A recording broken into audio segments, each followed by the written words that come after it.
As Sargeras's figure disappeared down the path toward the centaur's clearing deep in the forbidden forest, Remus Lupin set out alone for Hogwarts. The night in the forest was dense and still, a sharp contrast to the turmoil inside him. He kept his hand on the new bronze feather badge in the inner pocket of his robe. The warm metal was the only thing that felt like proof of his new identity. By the time he reached the castle, the clock in the tower was approaching 8. But the castle was anything but quiet. Light spilled from corridor windows, students in pajamas drifted about in small clusters, and a strange glow leaked from beneath common room doors. A low, buzzing whisper filled the air. Lupin's chest tightened as he picked up fragments of conversation with that keen hearing of his. "Professor Lupin, werewolf! Is what Peeves said true?" Then a familiar, irritating cackle echoed from above. "Ooh, ooh, ooh! Look who's back! Our furry friend!" Peeves floated on a chandelier in the entrance hall in his ridiculous bell hat and baggy trousers, surveying the crowd like a jester-crowned king. He had apparently returned from a very long vacation, a vacation that had involved being sealed in a special container by Sargeras and handed over to Lyle Lupin for study. Whether the old man had been careless or had underestimated Peeves's malice, the seal had failed. Peeves grinned at the chaos below. "Lord Peeves is back!" It shrieked, projecting its voice until every ear in the hall pricked up. "And I've brought the freshest news, your beloved Defense Against the Dark Arts professor." It drew out the title in delicious suspense, then jabbed a finger at the pale man standing in the doorway. "Is a werewolf. He turns into a big, furry monster every full moon." "Oh, woo, didn't expect that, did you? His own father told me. I promise you it's true." It cartwheeled in the air, laughing like a lunatic. Lupin's face drained of color. The secret he had carried his whole life, the one he had worked so hard to conceal, had been hurled into the open. Younger students huddled, older ones began to argue, and everywhere eyes flicked toward him with a mixture of fear and fascination. Peeves swooped down in front of a group of Hufflepuffs, cranked up the volume, and went on. "Think about it. Have you ever seen Professor Lupin on a full moon? No, of course not, because he's terrified he'll lose it and eat you for dinner. Ooh." Peeves gave a perfect werewolf howl. Several students screamed. "I heard it all from that odious old wizard, Lyle Lupin. I heard everything while I was stuck in that bottle. Werewolves. Very dangerous. Very scary. Lord Peeves has already told every dormitory. Gryffindor, Hufflepuff, Ravenclaw, Slytherin. Now everyone has to wonder if they were ever one step away from a werewolf's jaws. Heh heh." The students' fearful and suspicious looks were like knives. Lupin stood rooted to the spot, dizzy, watching everything he had built over the last year crumble under Peeves' shrill laughter. A few friends tried to speak up for him, but their voices were swallowed by the uproar. He couldn't bear to look. He knew what those looks meant, that the trust of the students, the steady gaze of Headmaster Dumbledore, and the teaching post he loved were all at risk. A voice like thunder cut across the hall. "Quiet!" Dumbledore came down the marble staircase in a dressing gown hastily thrown over his pajamas, his eyes behind his spectacles bright with anger. Professor McGonagall, Professor Flitwick, and Professor Sprout followed, their faces grave. "Peeves," McGonagall's voice was strained. "Get down from that chandelier this instant. Cease this malicious rumor-mongering." "Rumors? Oh, no, no, no, dear Professor McGonagall, most esteemed Deputy Headmistress." Peeves bobbed a mocking salute. "This is true news. Lord Peeves never lies." It laughed, then pitched its voice toward Dumbledore. All eyes in the great hall turned to the headmaster. Peeves floated a few feet in front of him and said in a syrupy tone, "Long time no see, esteemed Headmaster Dumbledore." "Long time, Peeves," Dumbledore replied calmly. "What is this you've brought back? What did you learn at Mr. Lupin's?" "I told you. Lyle Lupin told me," Peeves crowed. "He's told everyone. So my esteemed headmaster, won't you tell them? Swear on your office, tell all these poor little things who take your word as gospel that what I say is true." Hundreds of pairs of eyes fell on Dumbledore, full of confusion, fear, and expectation. Severus Snape had appeared silently behind the headmaster, his face a mask of cold, inscrutable amusement. McGonagall opened her mouth to intervene, but Dumbledore stopped her with a small gesture. He stepped forward and scanned the hall slowly, looking at each student without anger, only intense sorrow and calm. 3 heavy seconds passed. Then Dumbledore's voice reached every listener without strain. Remus is indeed a werewolf. The hall seemed to crack. The buzz swelled again for an instant. Peeves shrieked and spun in wild triumph. But Dumbledore spoke on, and his words pushed through the clamor, steady and clear. I will not deny it. To deny it would be to deny the courage and perseverance Remus has shown against the hardships fate gave him. Yes, Remus Lupin is a werewolf, but he has never harmed anyone. He has battled the darkness inside him all his life and has prevailed. He has my complete trust, and he deserves your respect. For a time, Dumbledore's voice stilled the panic and cut through Peeves's shrillness. Yet even he knew that words could not erase deep-seated fear overnight. Peeves's cruel question had forced the truth into the open, and truth can be an explosives charge. From the moment the secret burst out, Lupin's position had been shaken to its foundations. He had considered telling everyone that Sargeras had cured him, if indeed that was the case, but how many would believe it? And what trouble would believing bring upon Sargeras? Peeves zipped into a wall with a final cackle, leaving only turmoil behind and a hollow ache in Lupin's chest. McGonagall drew a long breath, gave Lupin a look of terrible complexity, then turned to the students. All students, return to your dormitories immediately. Prefects, see to it. No one is to discuss this matter further. Reluctantly, the crowd dispersed under the prefect's urgings, but the looks aimed at Lupin did not abate. Over the next few days, the storm Dumbledore had feared broke fully. Though the headmaster used all his authority to calm parents and pupils, insisting that Lupin's condition was under magical control and posed no threat, owl after owl arrived at his office. Furious inquiries, panicked pleas, demands. The pressure from parents was fierce and unanimous. A werewolf, however gentle or skilled, was not to be permitted near their children. The staff common room felt thick with defeat. The fire in the hearth burned on, but it could not warm the heavy silence that had settled over the room. Dumbledore and the other professors sat on the sofa without speaking, as if each were privately turning over the same bitter thought. The door opened and Sargeras entered without any preamble. He went straight to Dumbledore, his gray eyes calm as a deep sea. Professor Dumbledore, he said, I've already heard about the trouble Peeves caused. It doesn't have to end badly. Dumbledore inclined his head, inviting him to continue. Remus Lupin is no longer a werewolf in the traditional sense, Sargeras said quietly. He's been cured. He's living evidence of magical progress. That can be made public. There was a pause. Dumbledore's gaze lingered on Sargeras, as though he could already see this tidy plan floundering on the shoals of reality. Sargeras, it's not that I don't want to believe you or Remus, the headmaster said finally, his voice threaded with wariness. But have you considered what going public will mean? You and Remus will be subject to the wizarding world's endless scrutiny. They will demand proof, Snape cut in, cold as ever. They will insist on observing your method. They will pick apart every step like a strange, unknown creature. Are you prepared for constant questioning, for suspicion, and for slander? If you refuse an inch, they will not hesitate to brand it dark arts, dangerous, forbidden. Oh, and the pure-blood families, Flitwick snapped. They won't want a cured werewolf near their children. They'll say there's no guarantee. They'll call it temporary. More importantly, Dumbledore added, his voice heavy, once panic takes hold, it's almost impossible to reason away. People fear the label werewolf itself. Their prejudice runs deep. For most, there's no line between once cursed and still a monster. They will ignore any evidence of a cure. Sargeras's expression shifted, annoyance, then incomprehension. If you know me at all, you'd know none of that bothers me. If we are right, we shouldn't bow to anyone.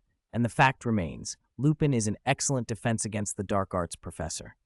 Yes, Dumbledore said, I know that, but ultimately this must be Remus's decision. Sargeras fell silent. All his reasoned arguments and his power struck against a wall labeled personal will. Lupin's choice, it turned out, was the least harmful option for Hogwarts, for everyone else, and for Sargeras himself, it was the hardest to accept. Moonlight, like a sheet of cold silver, lay across the castle corridors. Remus Lupin finished packing the last books in his office. His battered suitcase stood at the foot of the desk, somehow sharing its owner's melancholy.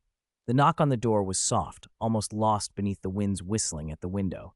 Lupin opened it to find Sagres standing there, his gray eyes darker in the dim light. "I heard you're leaving," Sagres said, voice flat.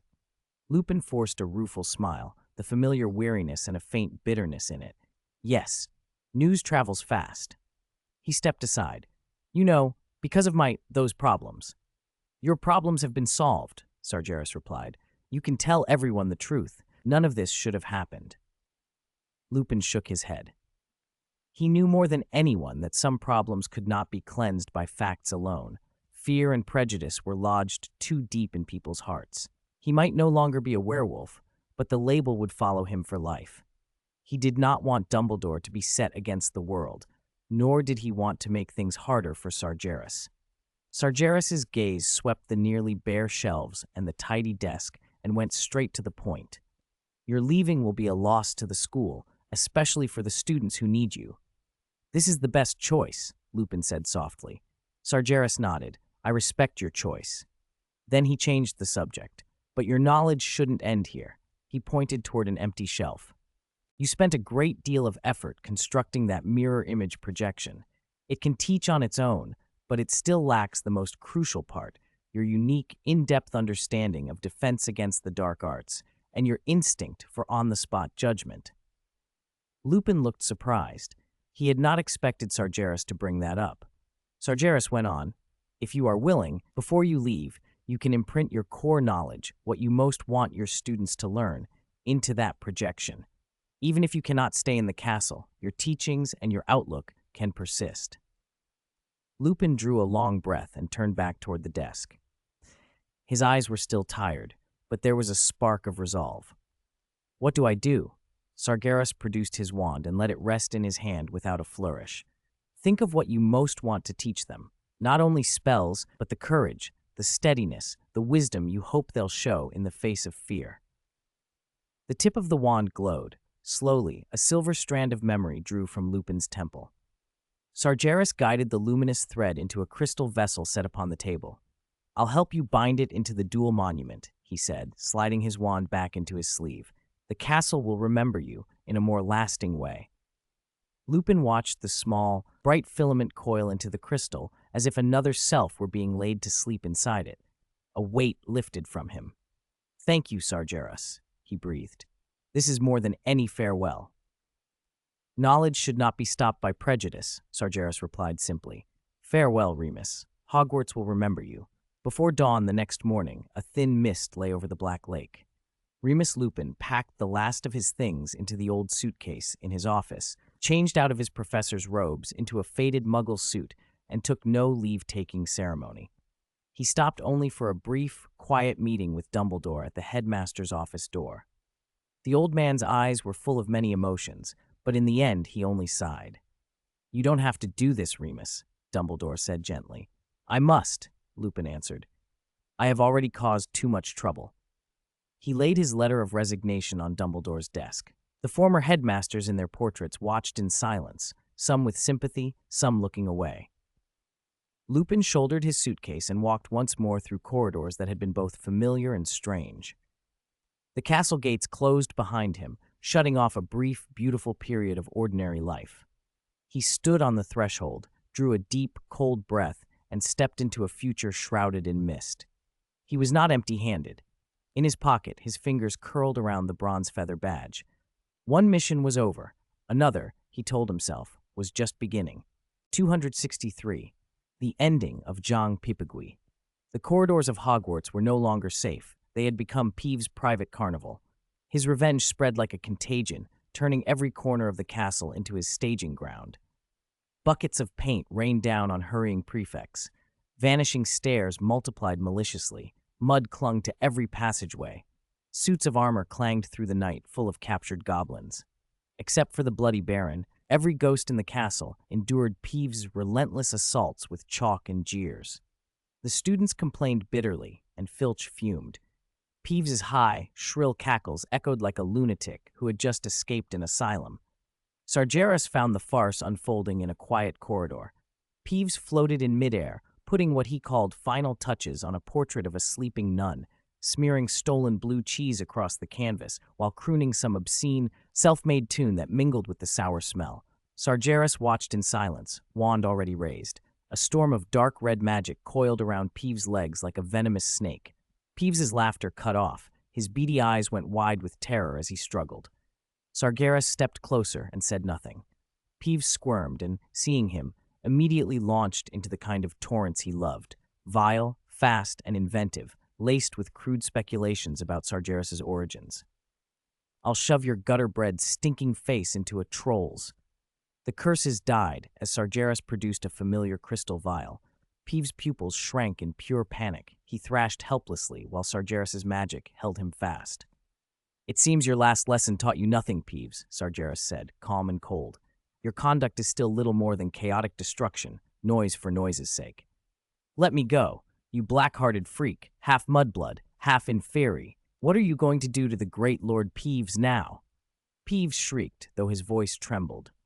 "I'm bored of repeating myself," Sargeras murmured, "so I'll give you two choices.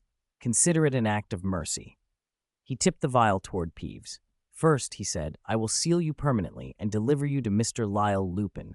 He will help me extract your core consciousness and bind it to a perpetual magic-draining array. Every scrap of your power will be siphoned off, feeding magical instruments until there is nothing left." Peeves went pale. At this point, the name Lyle Lupin had become as fearsome to him as the Bloody Baron. Sargeras did not smile. "Second," he continued, "I will imprison you inside one of the stone monument replicas in the dueling arena. You will be a random variable in the trials. You can appear in any replica at random, wreaking havoc and upping the difficulty for the challengers," Sargeras explained. "But your actions will be monitored and constrained. You can't leave the replica. You can't truly harm students. Your purpose will be to test and train their on-the-spot adaptability." He lifted his wand a fraction higher, as if ready to carry out the first option on the spot. "Which do you choose?" Peeves barely hesitated. The thought of losing his freedom forever and becoming a magic-draining experiment was unbearable. He screamed, urgent and panicked. "The second! The second! Lord Peeves wants to stay at Hogwarts. Let me go, you." Sargeras cut him off with a flick. An invisible field swallowed Peeves. He was flattened into a distorted, translucent gray shadow and sucked into the crystal vial with a soft whoosh. The stopper sealed itself. Peeves thrashed and cursed inside, but it was muffled and remote now. "Remember your choice," Sargeras said quietly. "I hope you'll be more cooperative when you integrate into the stone monument." That night, the dueling replica system received a silent update. From then on, students who faced the replicas, already bristling with magical mirrors and elaborate traps, found themselves occasionally facing a new annoyance: Peeves. Teammates would be separated by prank smoke bombs. Critical paths would sprout slippery traps. Buckets of ice water might fall mid-incantation. At first, Peeves thrilled at the chaos. Trapped as he was, causing panic and mayhem in replicas nourished him. Students cursed Peeves in the replica before every challenge. But the replicas came with rules. The mischievous spirit in the stone monuments had been stripped of certain powers. He could no longer phase through walls at will. Spells could affect and even bind him. A side quest soon appeared on the monument's interface: Punish Peeves, the Disruptor. In a replica jointly challenged by Ravenclaw and Hufflepuff, Peeves decided to drown the team's momentum with a bucket of foul, sticky mud. He tipped it, only for Cedric, who led the group, to sidestep and jab his wand over his shoulder while calling, "Repello!" The mud hit an invisible elastic barrier, bounced back, and splattered all over Peeves from head to toe. He stared, stupefied, dripping filth that stank almost as badly as his jokes. "Incarcerus!" cried the Ravenclaw girl behind him. Ropes of light shot out, wrapping him like nimble snakes and tying him into a mud-smeared bundle. "Descendo!" Cedric followed. Peeves' ability to float faltered. He fell with a heavy thud. The others piled on, adding binding effects until he was securely trussed. He cursed and writhed on the cold floor. From different angles, iridescent bubbles drifted toward him, their surfaces glittering with dangerous light. He tried to squirm away, but the bubbles were faster. They touched him and burst. An unbearable, maddening itch exploded over Peeves' body. He twisted and flailed, emitting a sound that was half scream, half hysteric laugh. "Oh, how? Stop! Lord Peeves is so itchy." The students exchanged triumphant grins. "Looks like we were right," the Ravenclaw girl said, pushing her glasses up. "The replica limits him, and our magic can affect him." "So the punish Peeves, the disruptor, quest gives extra points, right?" A Hufflepuff piped up. From that day, Peeves' life in the replicas changed. He stopped being the terror whose name turned students pale. He became an entertaining special event and the most popular punching bag in every challenge.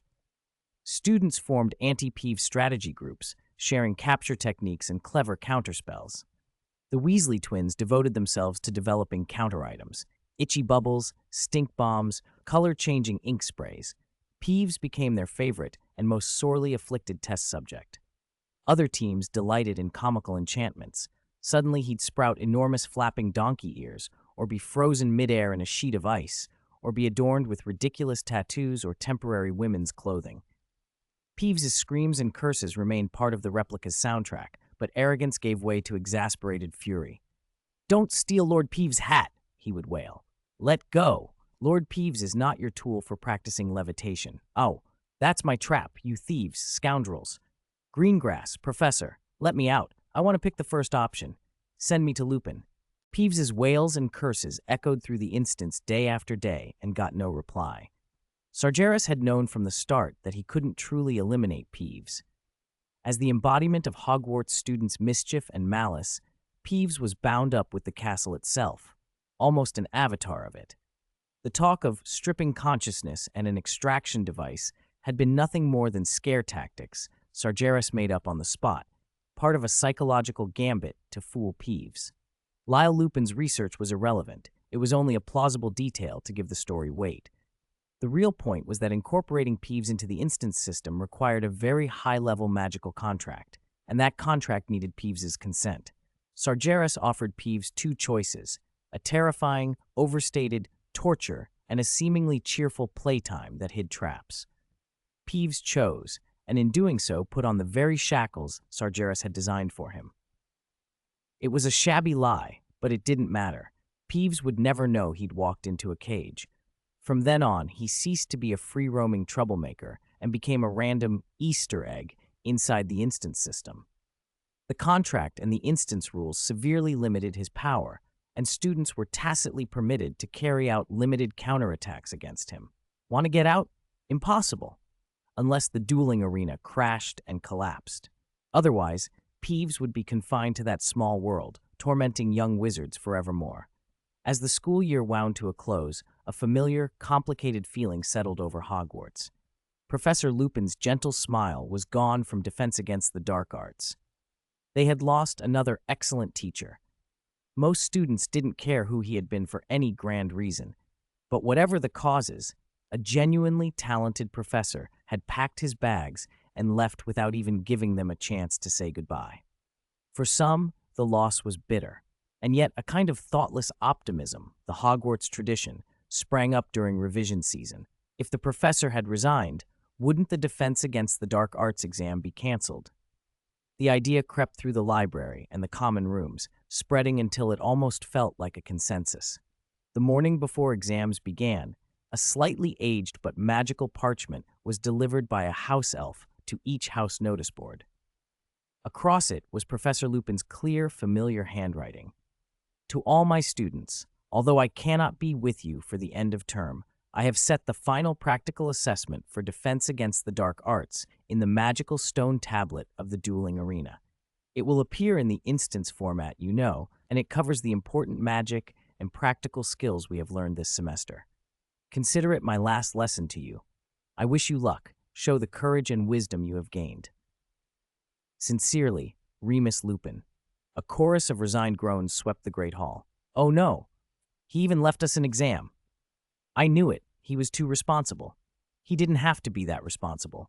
The Defense Against the Dark Arts exam sat second to last on Thursday morning. Lupin had set up a practical obstacle course instance.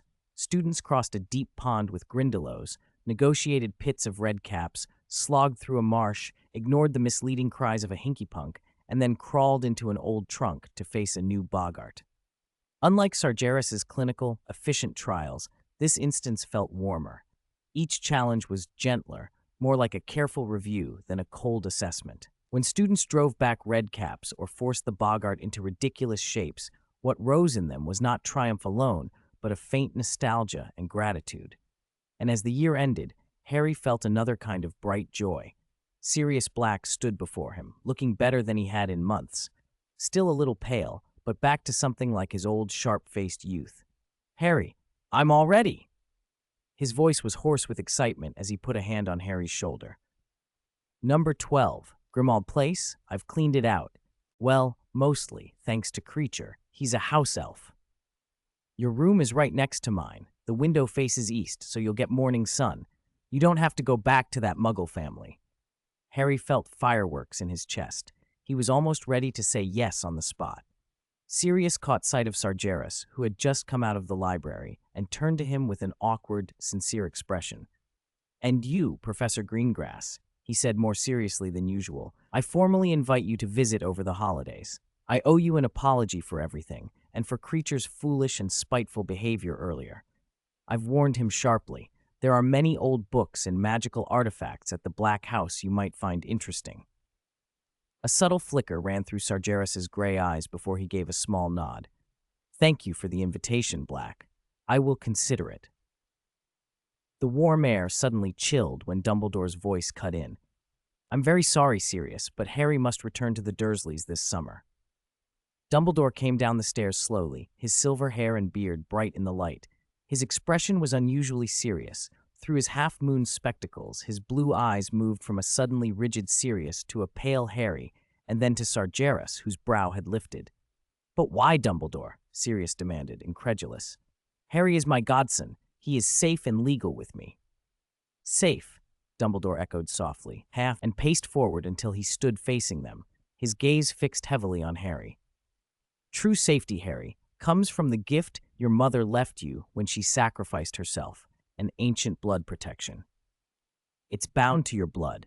I strengthened it, but that magic needs an anchor, the home of your mother's blood relatives.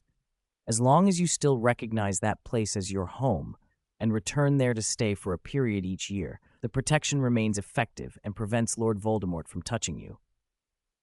Harry's face went pale. His earlier joy drained away, replaced by cold disappointment. "No," he whispered, shaking his head. "Why does it have to be there? Why does it have to be them? Can't that magic be transferred or replaced?"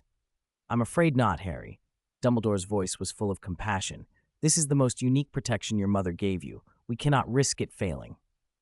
Desperation turned to anger in Harry. "But it's never been my home. They hate me. I don't like them. I should stay with Sirius, learn to protect myself, be ready. I can't even use magic at the Dursleys. I don't feel any of it there." "Not feeling it doesn't mean it isn't real," Dumbledore said, heavy with the weight of what he was asking. "Your mother built that wall with her life. We cannot underestimate it simply because it's invisible. I know how hard this is, but for your safety." A calm voice interrupted from the doorway. "Allow me to disagree, Principal." Sargeras had leaned against the doorframe, skepticism plain in his gray eyes. "I think this plan is unfair to everyone involved, and its necessity is open to debate." Dumbledore looked at him and raised an eyebrow. "I'd be very interested to hear your analysis, Sargeras." Sargeras's gaze swept over Harry, then rested on the headmaster. He spoke calmly. "First," he said, "forcibly sending a wizarding child back every year to a family that clearly dislikes and rejects him, calling that place home and demanding emotional attachment, that's a contradiction in itself. It's a continual torment for everyone involved." He paused, then continued, still measured. "Second, the Dursleys are Muggles. They have no obligation to carry that burden, and they should not be forced to. I dislike them personally, but putting that aside, the method is neither fair nor humane." Dumbledore said nothing for a moment, then spoke, his voice cool. "So you care about fairness and humanity now? Even when the objects of that concern are merely a few Muggles?" He looked at Sargeras. "I thought I knew you." "You clearly do not," Sargeras answered. "You once accused me of arrogance. But what about you, Dumbledore? You arranged everything for Harry, yet you never asked what he wanted. As for the Dursleys' wishes, were they ever considered?" "Honestly, Sargeras, I never imagined you cared so much about the opinions of Muggles," Dumbledore said. Sargeras allowed himself a small smile. I often dream of being a muggle. The dream is so vivid, I wonder. If I were an ordinary person facing a powerful wizard like you, what would I do? Have you found the answer? Dumbledore asked, expression neutral. I have, Sargeras replied. It is helplessness. As that muggle, all I could hope is that you follow the rules and respect my free will. Dumbledore's eyes flickered with an emotion Sargeras could barely read. Protecting Harry's safety is my primary concern, Dumbledore said finally. Lily's blood protection, her sacrifice, works only while he lives in the home of a blood relative. It is the only power that can stand against Lord Voldemort. For the greater good, Sargeras nodded once. Always a convenient justification. Individual suffering and liberty become irrelevant in the face of a noble aim. He stepped forward, robes rustling. But have you ever sat down and explained all of this to Harry? Or offered the Dursleys a real choice instead of forcing them? Have you? Dumbledore was silent. Sargeras pressed on. Yes, Voldemort is back. But he is, for now, more like a wild dog with a broken spine, not yet able to act openly. What we need is not to hide Harry in a safe place he hates and passively charge protective magic, but to let him grow and become strong. Depriving him of the chance to grow and to form bonds is a passive, short-sighted defense. Harry's heart pounded. Someone had spoken those very words for him. Dumbledore's gaze sharpened. You call it short-sighted. I call it the cornerstone. Lily's magic is unique, Sargeras. We cannot risk it. Then consider a different approach, one that is proactive, Sargeras suggested. If Mr. Potter chooses to go to the Black family home, we can place the Fidelius charm on Grimmauld Place. We all know how reliable that spell can be. We designate an absolutely trustworthy secret keeper to hide the house. It's an applied, controllable protection, not passive waiting. The Fidelius charm is powerful, Dumbledore conceded slowly, but not infallible. Peter Pettigrew demonstrated that the secret keeper can be the greatest vulnerability. Then choose an infallible secret keeper, Sargeras said. Sirius couldn't help himself. Hope flared in his eyes. You, Professor Dumbledore, or Professor Greengrass. It's not only the spell, Dumbledore said, his voice deepening. Lily's magic is something Voldemort cannot comprehend, and thus cannot break. We cannot replace it with cold logic. We can, however, strengthen it with proactive protection, Sargeras replied quietly. Making a child return year after year to a painful situation to charge a love he cannot even perceive is less protection than punishment. But Lord Voldemort, Dumbledore began. Defeating Voldemort never needed to rely on one child, Sargeras interrupted. I thought you would know that, Professor. Dumbledore opened his mouth to retort, but Sargeras turned to Harry before he could. Mr. Potter, he said, if you choose to go to your godfathers, you must understand something. This is not freedom without limits. To keep you safe, you would have to follow strict rules. You may not leave number 12, Grimmauld Place, without permission. Trips to Diagon Alley or anywhere outside would require Sirius's accompaniment at all times. You cannot walk Muggle streets. Even in Hogsmeade, your movements would be tightly controlled. Can you accept that? Harry hesitated only a heartbeat. I can, he said. As long as I don't go back to the Dursleys, I'll accept anything. Sargeras inclined his head and did something that made Dumbledore's brow tighten. He produced a bronze nut from inside his robe. It was worn at the edges.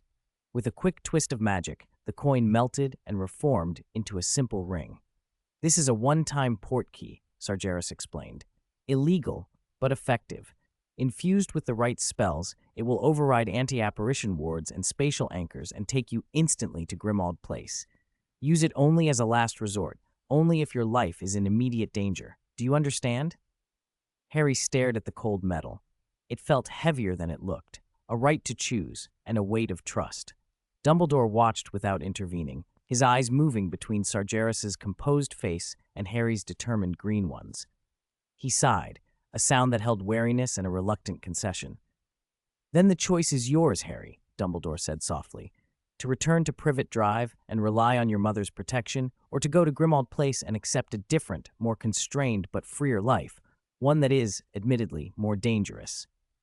Harry breathed in, centered himself, and took the portkey ring. I choose Sirius, he said clearly. I choose my home. Sargeras gave the faintest of nods, as if approving both the logic and the feeling behind the choice. Dumbledore looked at Harry for a long moment and then inclined his head. "In that case," the headmaster said, "may Merlin bless you, Harry. This summer, be especially careful." Chapter 266, Divination Class Examination.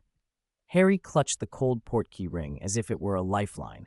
Dumbledore studied him, those determined green eyes that held his mother's spirit and his father's stubbornness. And after a long moment, the sharpness in the headmaster's gaze softened into weary acceptance. Finally, his attention settled on Sagres. "Then," Dumbledore said, his voice returning to its usual calm, but with a hint of compromise, "the particulars. The Fidelius charm. Who do you propose as secret keeper? I must remind you this is not a trivial choice." "I will." Before Sagres could answer, Sirius stepped forward. His voice was steady with resolve. "I am Harry's godfather. His safety is my responsibility. Grimmauld Place is my home. There's no one better suited."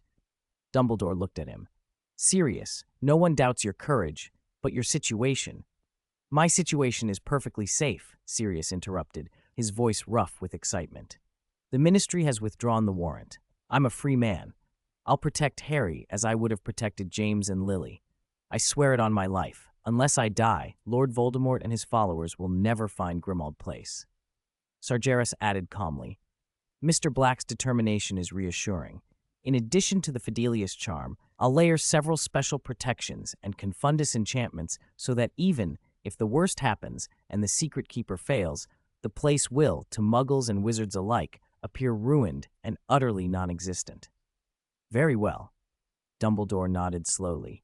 "Since you have considered this so carefully, Harry," he turned to the boy, "this summer you will live at 12 Grimmauld Place. But you must swear by your parents' names to follow every rule Professor Greengrass has laid down. You will not leave the house without permission. Any outing must be accompanied by Sirius, and you must remain vigilant at all times."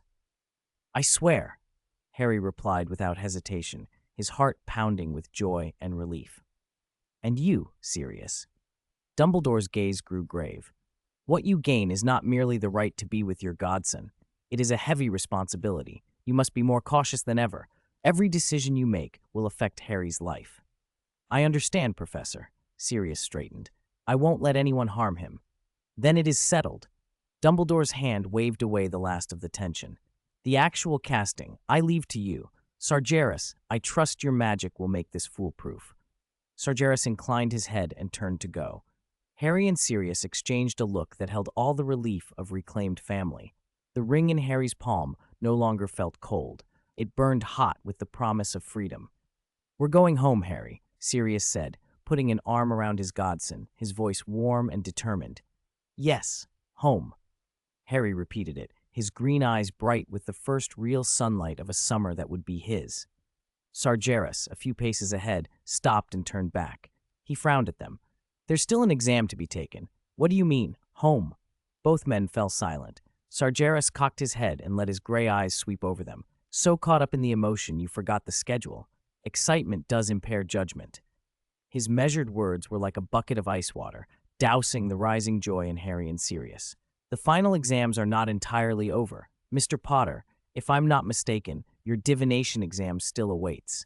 He looked at Sirius. "And you, Mr. Black, as guard, you can wait in the Great Hall or the common room rather than planning an impromptu trip." Their smiles froze.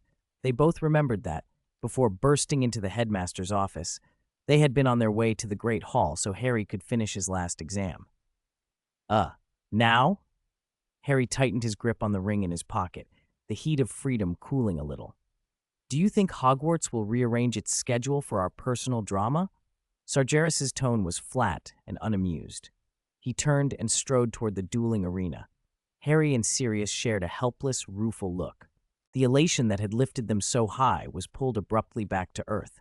"All right." Sirius tousled Harry's hair and tried for a light tone. "Go finish your exam, kid. I'll wait outside. We've got the whole summer, maybe longer." Harry nodded, took a breath, and put the thought of home aside for the moment. He hurried up to the divination classroom in the North Tower. At the foot of the stair, Ron was just coming down, having finished his exam. "How was it?" Harry asked. "Terrible." Ron's mouth stuck out. "Couldn't see anything. I made stuff up. I don't think she believed me." "See you in the common room." Harry said as Professor Trelawney's voice floated down from the attic. Harry Potter! He climbed the ladder. The heavy scent of incense still hung in the air, now threaded with the tight tension of an examination.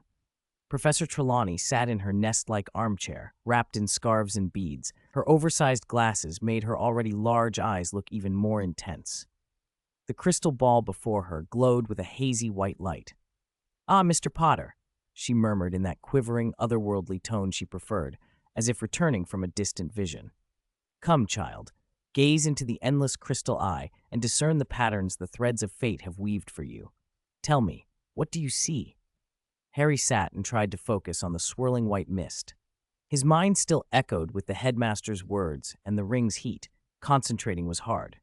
He dredged up the vague textbook guidance. I think I see a blurry silver shape," he said slowly. "Maybe it means a difficult journey or hidden treasure?" He felt ridiculous and inadequate. Trelawney hummed twice, non-committal, then seemed less interested in his answer and more bent on her own vision. Her breathing deepened, and the classroom's air seemed to thicken with it. Then, as though a different presence had taken her, her voice slipped away from its usual timbre into something hollow and remote. "Tonight!" Harry jerked his head up, a chill crawling down his spine. That voice, he had heard it before. 267, Chapter Return to the Forest. The pure beast will shed tears of blood, dying from unforgivable desecration. Sybil's body trembled. Behind her glasses, her eyes rolled upward, the whites showing like crescents. The shedding snake will spew venom that nourishes evil. In the decaying chrysalis, that torn soul will suckle this sinful sweet dew, breaking free, reborn. Her voice cut off. Professor Trelawney convulsed, gasping as if she'd been pulled from water.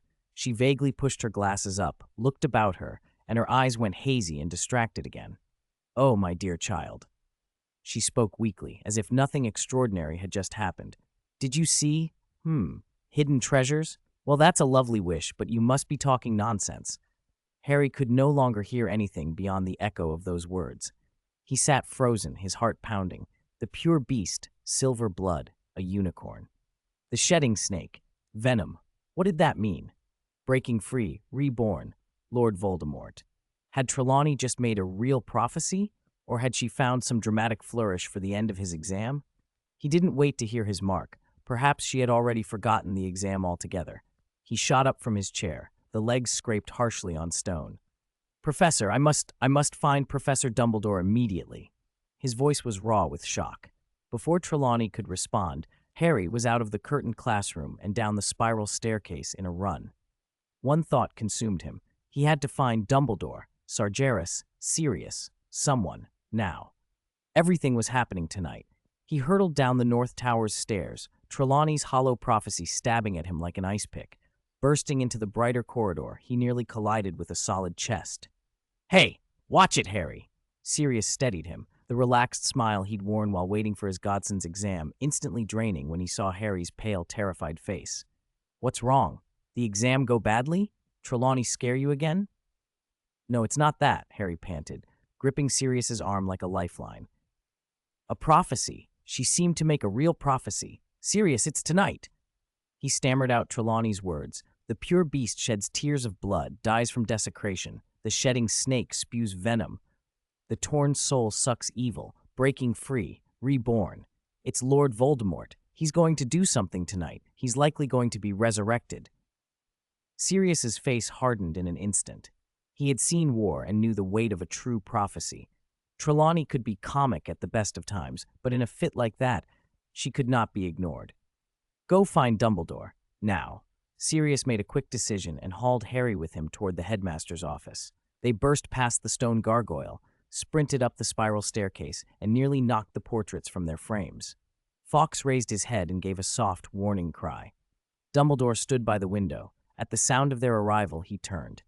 Behind his half-moon spectacles, his blue eyes sharpened at the sight of their panic. "Albus," Sirius spoke first. Harry was just in divination.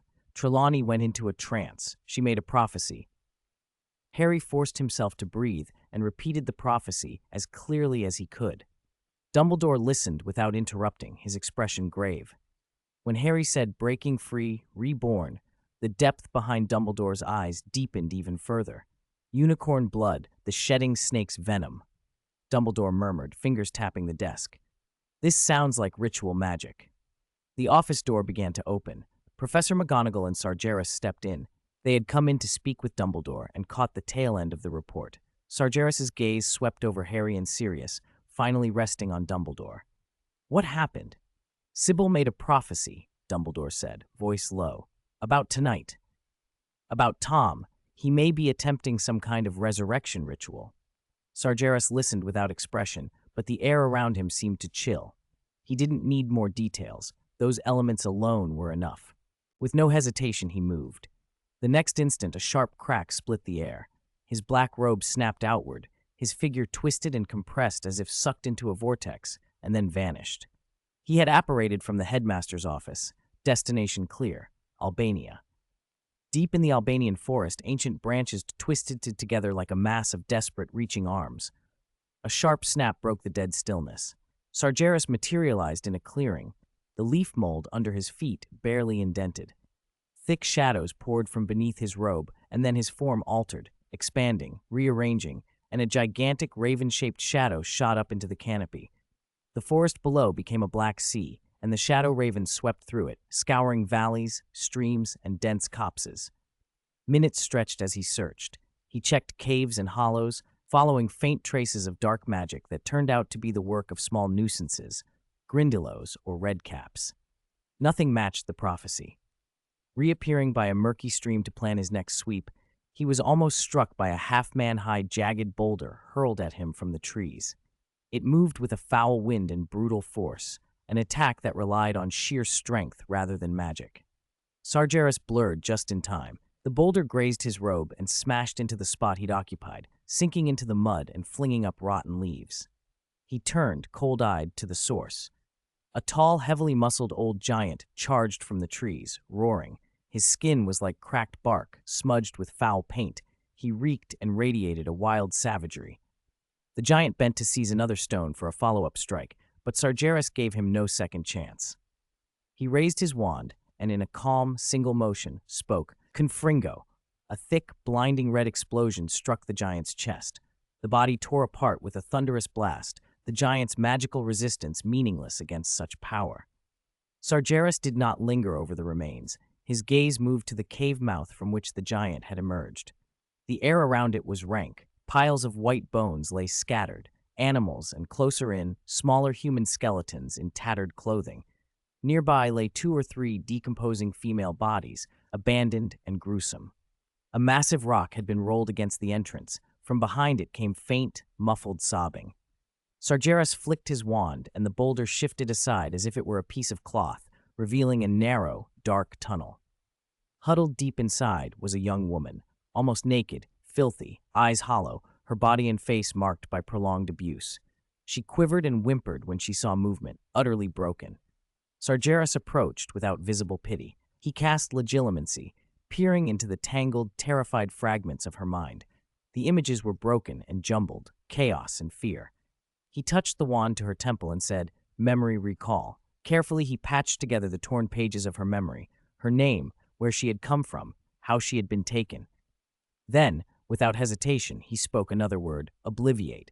The terror drained from her face. Confusion, then blankness. Sargeras began to weave memories. Silver threads of light flowed from his wand and eased into her mind. He constructed a simple, cohesive life, being lost in the forest, collapsing from exhaustion, then being found and taken in by a kindly ranger who brought her home.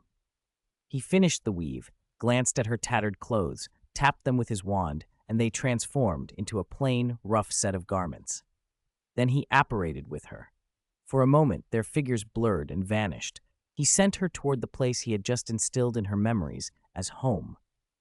A heartbeat later, Sargeras rematerialized where he had been. He glanced at the giant's lair, at the bones, the bodies, the rock, and made no further pause. He shifted his form into shadow and rose into the trees again. The giant had been an unpleasant diversion, perhaps a displaced chieftain expelled from his tribe and resorting to brutality. Giants were not subtle, they often took captives. Sargeras knew only a handful of giant words, and communication would not have helped. Most giants were utterly violent, Though they hunted wild beasts, humans had long been on their menu. He let the thought pass and swept the forest once more in his raven form, the darkness of his search mirroring the dread in the prophecy already spreading outward like an omen. Deep in the thick forest, a strangely organized poaching party moved cautiously. At its head was a well-dressed, sinister-looking goblin barking sharp orders.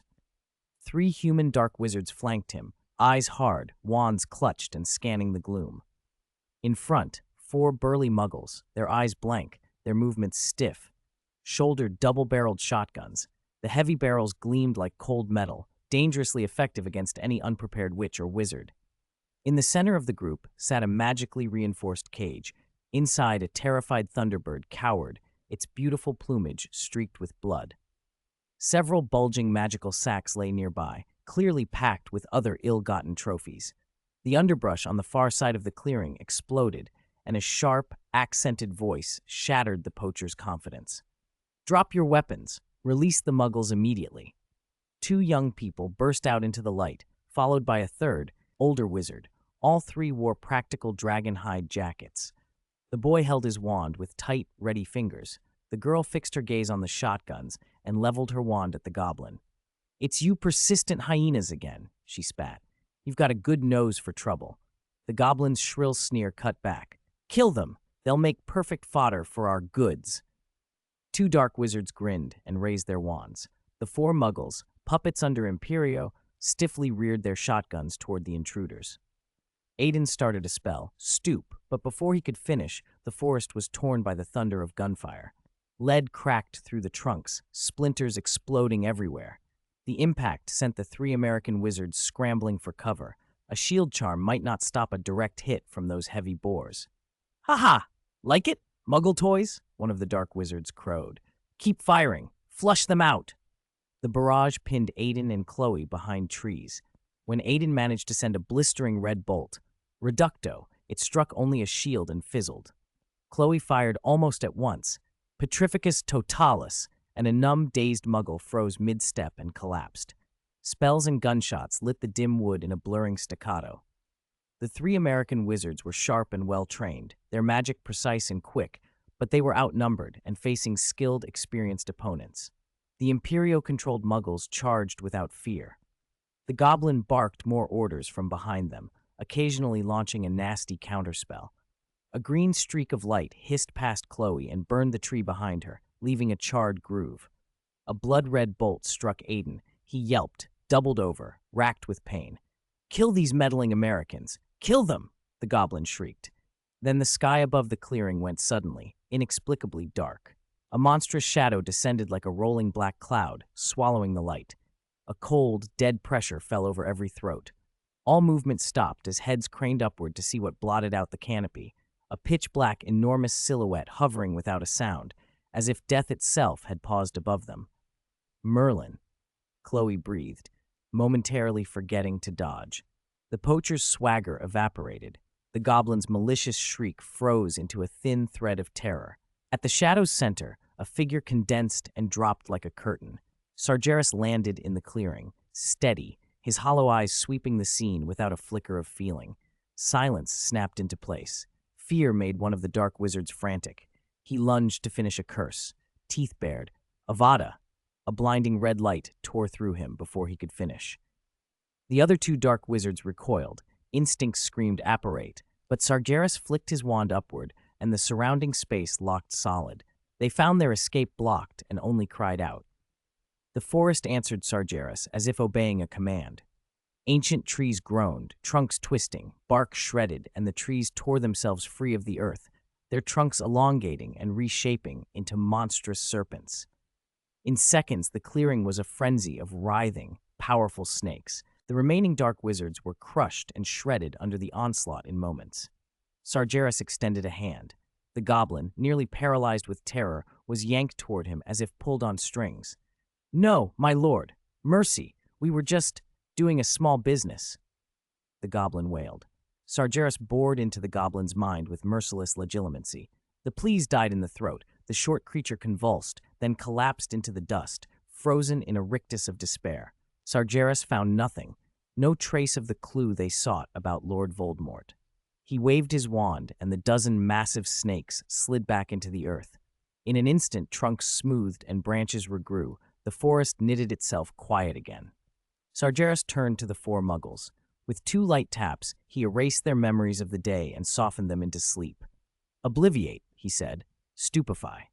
Their vacant stares cleared, then they sank to the ground without a sound. Only the pale American wizards remained, hands trembling on their wands. A killing curse might have ended them quickly. Encountering Sargeras was worse. He paused on them for less than a second. "You shouldn't be here either," he said flatly. "The Albania Black Forest is not a tourist attraction for American witches and wizards. Leave immediately." We're interns from the Magical Creatures Protection Association," the girl stammered. Her voice shook. "We've been tracking this illegal trade line for a long time. Then track it elsewhere." Sargeras cut her off, and with a casual gesture, opened the bulging magical sacks. All the creatures imprisoned inside burst free and melted back into the woods. "There are no grand clues for you here, only a very real danger." He said nothing more, didn't ask their names. He left the stunned young Americans and the sleeping muggles where they lay. A vast, raven-like shadow rose, and Sargeras was gone into the dark canopy, resuming the task he had interrupted. Chapter 269, Curse from a Distance. Sargeras patrolled the forest again and again, from sunset to a high moon and on into the pale dawn. At last, in a clearing deep in the Albanian woods, he smelled the stench of rot hanging in the morning mist. He had found it, but he had arrived one step too late. The scene was deathly quiet. The ritual was over. Lord Voldemort, Peter Pettigrew, Nagini, none remained. A circle of pebbles lay arranged on the ground, each stone scored with obscure runes written in unicorn blood, their lines glowing faintly in the weak light. In the center, a deep pit held a viscous, gray-black liquid, a pool of blood and something else. On the outer rim of the circle, a unicorn lay, its throat cruelly cut, its blood drained, its pure eyes fixed emptily on the sky. Nearby, another body came into view, a middle-aged woman, face up, features contorted, eyes bloodshot, as if she had died under the Crucio. Her blood soaked the earth beneath her. It had not been collected the way the unicorns had. Sargeras's gaze lingered on the woman's twisted face, and memory snapped into place. Bertha Jorkins, a Ministry of Magic Sports Department employee, a gossiping, muddle-headed woman he had encountered a few times at the ministry. She liked to hang around the Auror office and had tried to flirt with him once or twice. He'd never paid her any mind. He had no idea why she had ended up here as part of this dark rite. Everything at the scene suggested the Dark Lord and his accomplices had fled in haste. They would not otherwise have left such obvious traces. He crouched without touching her, holding the tip of his wand just above her parted lips, and spoke low, ancient syllables. Whispers of the dead. The air chilled as if something invisible had been called. The last fragment of Bertha's soul clung to her corpse and was seized by the spell, forced to answer yes or no questions. "Has Lord Voldemort regained his body?" Sargeras's voice was steady. A faint hiss like wind through a crack came from the corpse, and a clear thought slid into his mind. "Yes." He pressed on, eyes on the wound. "The one who killed you was Peter Pettigrew?" After a moment, "No." Sargeras looked at the wound again. "Was it Nagini, the giant snake?" "No." "Did Lord Voldemort do it himself?" This time the answer was clear. Yes. "Was the ritual completely successful?" "Yes." "Has he fully recovered his body?" "No." "Do they know I'm looking for them?" "Yes." Each yes landed like a blow. Sargeras narrowed his eyes and searched his memory for how he might have been exposed. Then he asked one more question. "Are the rats in the forest informing them?" "Yes." The power of the spell quickly waned. The faint soul fragment could not be held and dissolved into nothing. Sargeras stood slowly. The Dark Lord's name fit him. He had never heard of some of the obscure ritual magics at work here. It was likely Voldemort had devised them himself. Dawn pierced the canopy in pale ribbons. He had confirmation, but his quarry had vanished. Voldemort had returned to a body not yet whole and had fled with his servant before Sargeras arrived. A minor ministry employee had been reduced to another unnoticed casualty. Sargeras cast a final look over the tainted clearing and allowed a cold smile. They had escaped, but they had left something behind. The blood pool that had nurtured Voldemort's rebirth would also be a weakness. Such a mixture made an ideal medium for curses. If Voldemort prided himself on mastery of the dark arts, Sargeras wanted to see how well he could resist a curse applied to the source of his regeneration. He raised his wand and drew the viscous liquid up, shaping it into runes that hovered in the air. Then he aimed at the pool. The liquid boiled and gurgled, filling the clearing with a vile stench, and he spoke in the same old malevolent syllables. Flesh decay. The runes uncoiled into gray, rotting threads that struck the boiling pool like writhing vipers. He did not stop. Soul blight fire. Blue-black flames erupted within the blood, hissing with a voice that almost formed a scream. The fire showed a twisted, indistinct human face and licked at whatever soul stuff lay bound in the blood. Sargeras, satisfied, finished with the most insidious charm. Seed of Wailing. The remaining runes fused into an invisible seed that sank to the bottom of the pool. Far away, in a dim, makeshift cave, Peter Pettigrew cradled an ugly newborn in a rag. The infant's skin was dark red, its eyes scarlet and serpent-like, and it gurgled in a sound that made Pettigrew's skin crawl. Then a terrible cry burst from that tiny mouth, not a baby's wail, but a painful, unnatural shriek. Dark gray rot spread across the infant's flesh as if eaten by acid. Pus and blood oozed out, and a stench like the blood pool rolled through the cave. Flesh slowed from fragile bones with the slightest movement. "Master! Master!" Pettigrew stammered, terrified. Within this new infant body, Lord Voldemort's soul raged. He felt a powerful curse tearing apart the body he had just been reconstituted in. Before he could marshal his magic to resist, the second wave struck. Ghostly, translucent blue flames erupted from within the child's torso and licked at the soul itself. The pain was worse than Crucio. It felt as if it aimed to shred and burn his newly anchored soul. "Wormtail, you fool, do something!" The infant howled.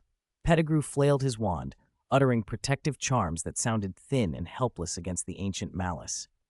Flesh decay, soul scour flame, parasitic seed, 3 ancient curses, channeled through the blood pool back in the forest, had struck the newborn body from afar. The Dark Lord, newly reborn, writhed like a maggot in boiling water. "Nagini, swallow me! Swallow me into your belly! Quick, hurry!" Voldemort howled between spasms. The giant snake coiled and devoured the fragmented form in one gulp. For a moment, Voldemort's voice muffled from inside her belly. Then the curses found a new outlet. Gray-black patches appeared on Nagini's scales. Chunks of scale sloughed away, exposing pale bone beneath. Flames flared over the sore places, and the snake writhed wildly. "Stop moving," a voice hissed from within Nagini's belly. Voldemort's voice had stilled into a cold, patient malice. Sagres Greengrass. The name left him like a promise. One day. Nagini continued to thrash. Pettigrew, frozen with fear, cowered in the deepest part of the cave. Voldemort hardened himself and barked orders through the agony. "Wormtail," his voice snapped. "Get Dittany and a silver dagger. Use your blood mixed with Dittany and draw the runes I say. A basic protective array, something to blunt the erosion of the curse. Now!" Pettigrew scrambled, hands shaking. "Master, a silver dagger. We don't have one." "Conjure a blade with your wand, you fool. If you want to live past today, do as I say." Wormtail obeyed, cobbling together the weakest possible ward from scant materials to buy time for Nagini and for Voldemort. Each incantation cost him energy, but his hatred held him upright. Sagres Greengrass. The name came again, colder now, shaped into a vow. "What you've given me, I will pay you back in full." At the cliff's edge, Sargeras paused. He felt the Dark Lord resisting the curse's corrosion. For a moment, a glint of grudging respect crossed his gray eyes. "Indeed, not so easy to kill," he murmured. "Good, otherwise the Seed of Wailing would be useless." A breeze moved through the trees and carried the scent of earth and new growth. Below, a huge ravine cut the forest. Sargeras stood on the lip of the cliff and looked down at the sleeping woods. "I'm waiting for you, Tom Riddle." He whispered into the air. "Don't die before you've suffered what you deserve." Chapter 270. Summer vacation is coming. The Hogwarts Express, spewing steam like a great red iron serpent, lay lazily at Hogsmeade Station, ready to take the students home for the long summer holiday. The platform buzzed with life. Suitcases rattled across the rough stone, owls hooted impatiently from their cages, and small knots of pupils talked eagerly about their plans, swapped addresses, or hugged as if to delay the inevitable parting. Exam results had already faded into the past. The air thrummed with the sweet, hard-won feeling of freedom. "Your dad can definitely get tickets, right, Ron?" someone asked. "Probably. He said this one's going to be enormous. Ireland versus Bulgaria. Crumb's playing." Even Hermione, never as crazed about Quidditch as they were, smiled. "It is a tremendous event. The Department of Magical Games and Sports says it's the best attended ever." Fred and George Weasley strolled along arm in arm, faces alight with brazen, triumphant grins. Their owls might have been a mixed bag, but they'd scraped through the minimums, and that was enough for them to declare victory and begin making grand plans for their joke shop. "Just a touch of creativity," Fred winked at a curious Lee Jordan. "The examiners were clearly impressed by our practical inventiveness." "Especially the portable swamp," George added. "Although they were quite insistent we clear it up immediately." Nearby, their eldest brother Percy cut a much straighter figure. He stood ramrod upright, expression prim and pleased. He'd passed all his NAs with excellent marks and was not shy about telling anyone who would listen or who wouldn't about the job offer waiting for him. "I've received official confirmation from the ministry," he announced. "A position in the Department of International Magical Cooperation, Mr. Crouch's office. Quite a promising post. I'm sure I'll be able to make a proper contribution." "Yes," Mr. Crouch personally wrote to confirm my NEWT results. "The department needs fresh blood with a rigorous academic background. It's an excellent starting point." He drew himself up, pleased at how proper it sounded. Fred and George couldn't resist. They began to parody Percy's chest-out walk and pompous tone. "I believe I solemnly and formally declare," Fred squeaked, pretending to affix a badge, "that I shall prepare an exhaustive report on badge polishing for the ministry." George answered in the same deadpan, "It is my duty, dear brother, to ensure the parchment for said report is thick enough to reflect the unparalleled weight of its contents." A cluster of Gryffindors nearby dissolved into laughter. Ron flushed, part amusement, part embarrassment for his brother, while Ginny held her stomach, laughing aloud.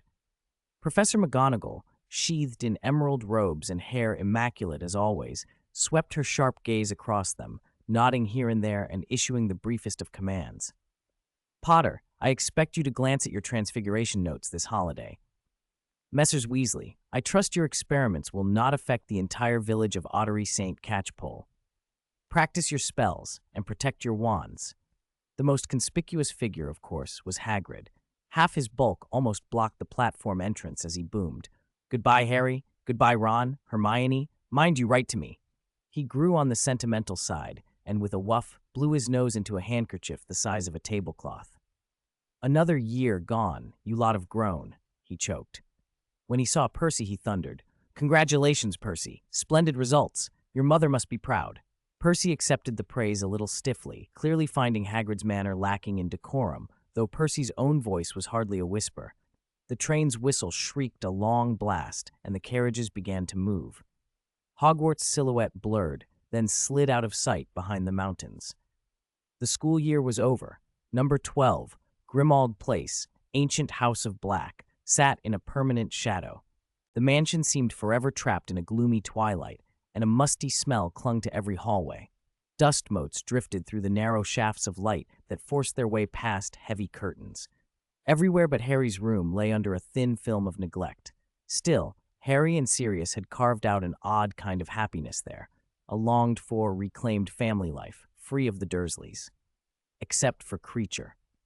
The house elf's sour voice echoed from corners.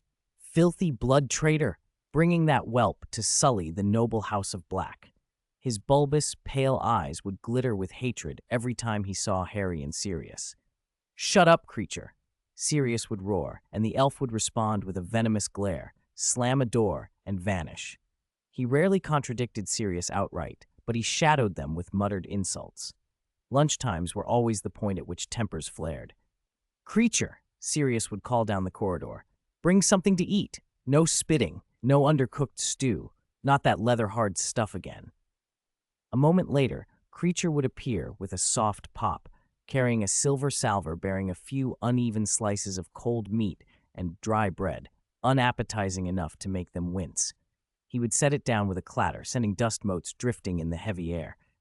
The blood traitor and his whelp deserve only this, he muttered to the wall. The noble house of black store cupboards are not for feeding.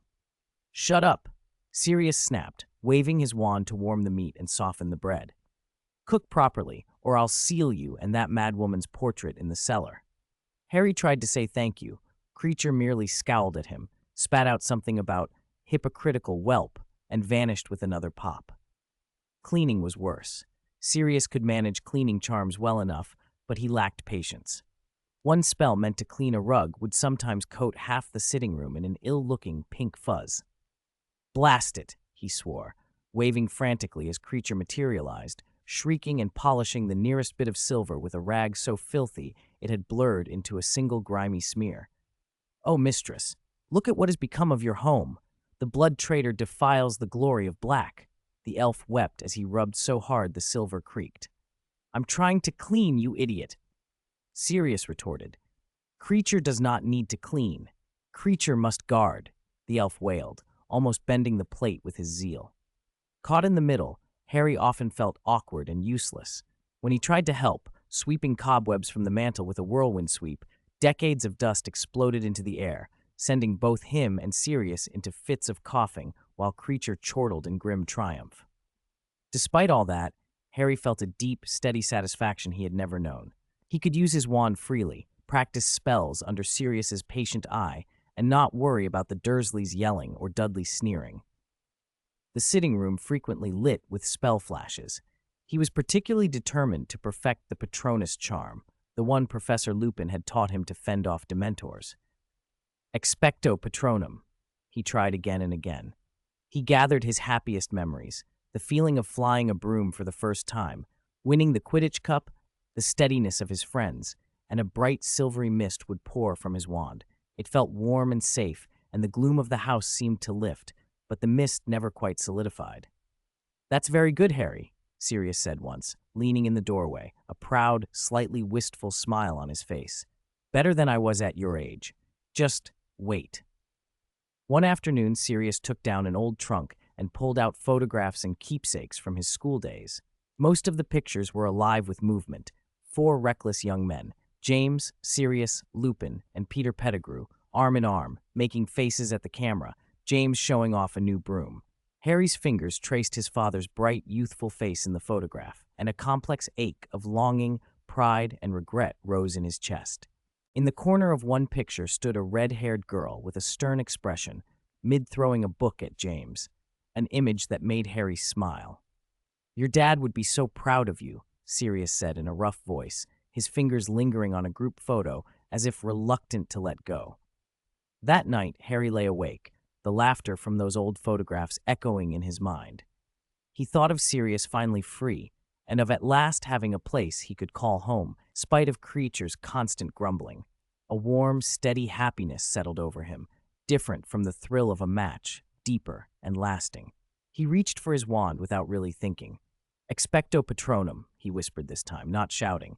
The light that issued from the tip of his wand was no longer mere mist. It surged out, bright and dazzling, thickening and stretching, taking shape before his eyes into a lithe, graceful silver doe.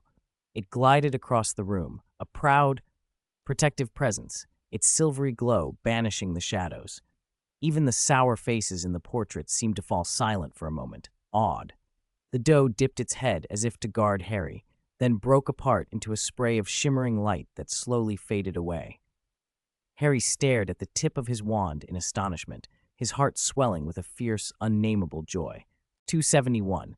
The study in the old house of Black Hogwarts in the summer was vast and quiet, the corridors broken only by the soft murmur of talking portraits and the occasional clang of armor. In that rare stillness, Sagres stood before the colossal dueling monument, his gray eyes fixed on the slow whirl of magical energy inside it.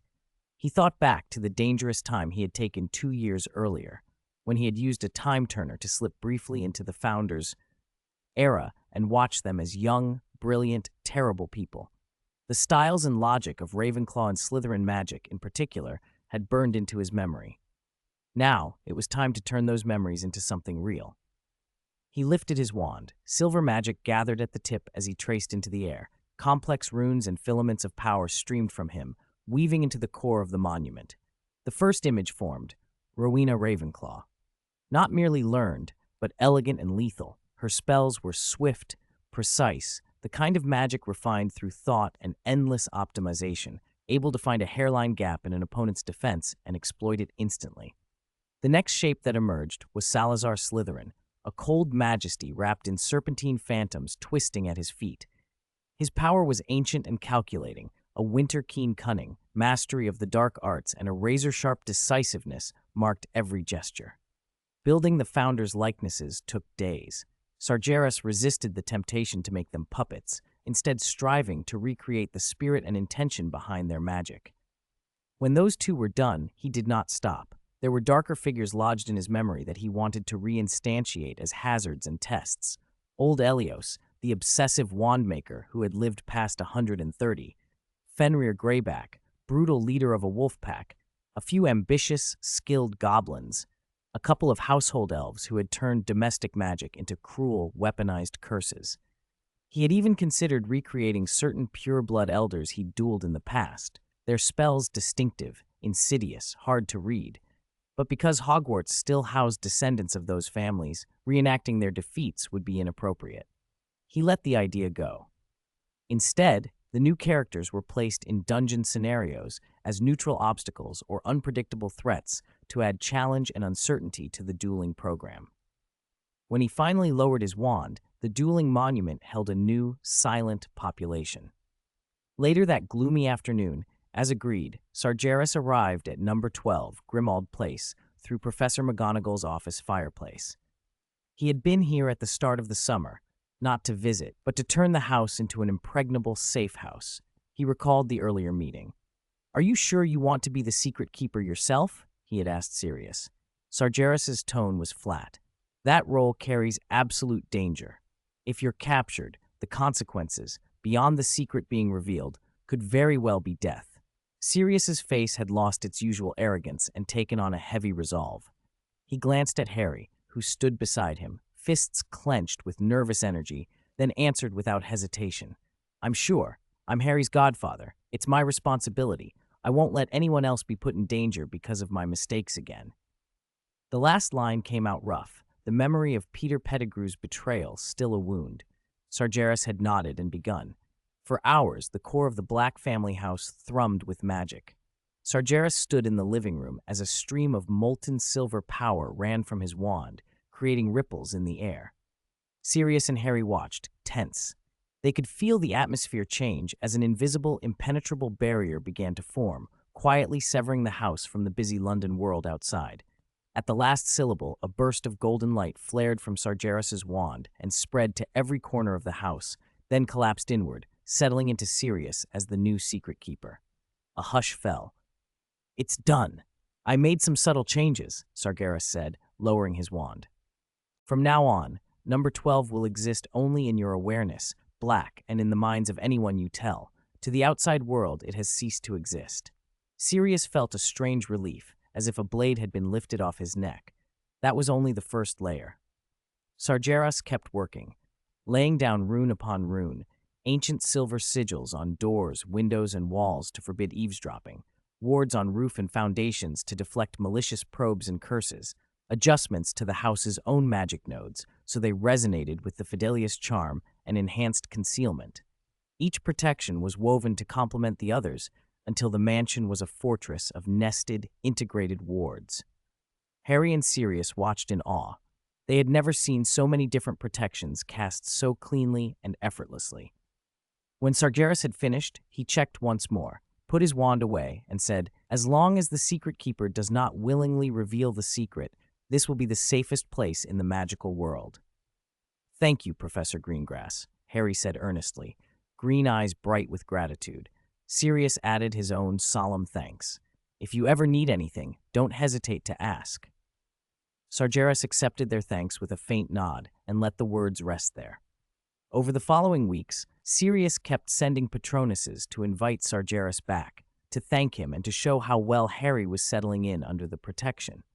So on this overcast afternoon, Sargeras came again by flue. The flames spat and he stepped out, brushing his robes. The house felt very different from his first visit.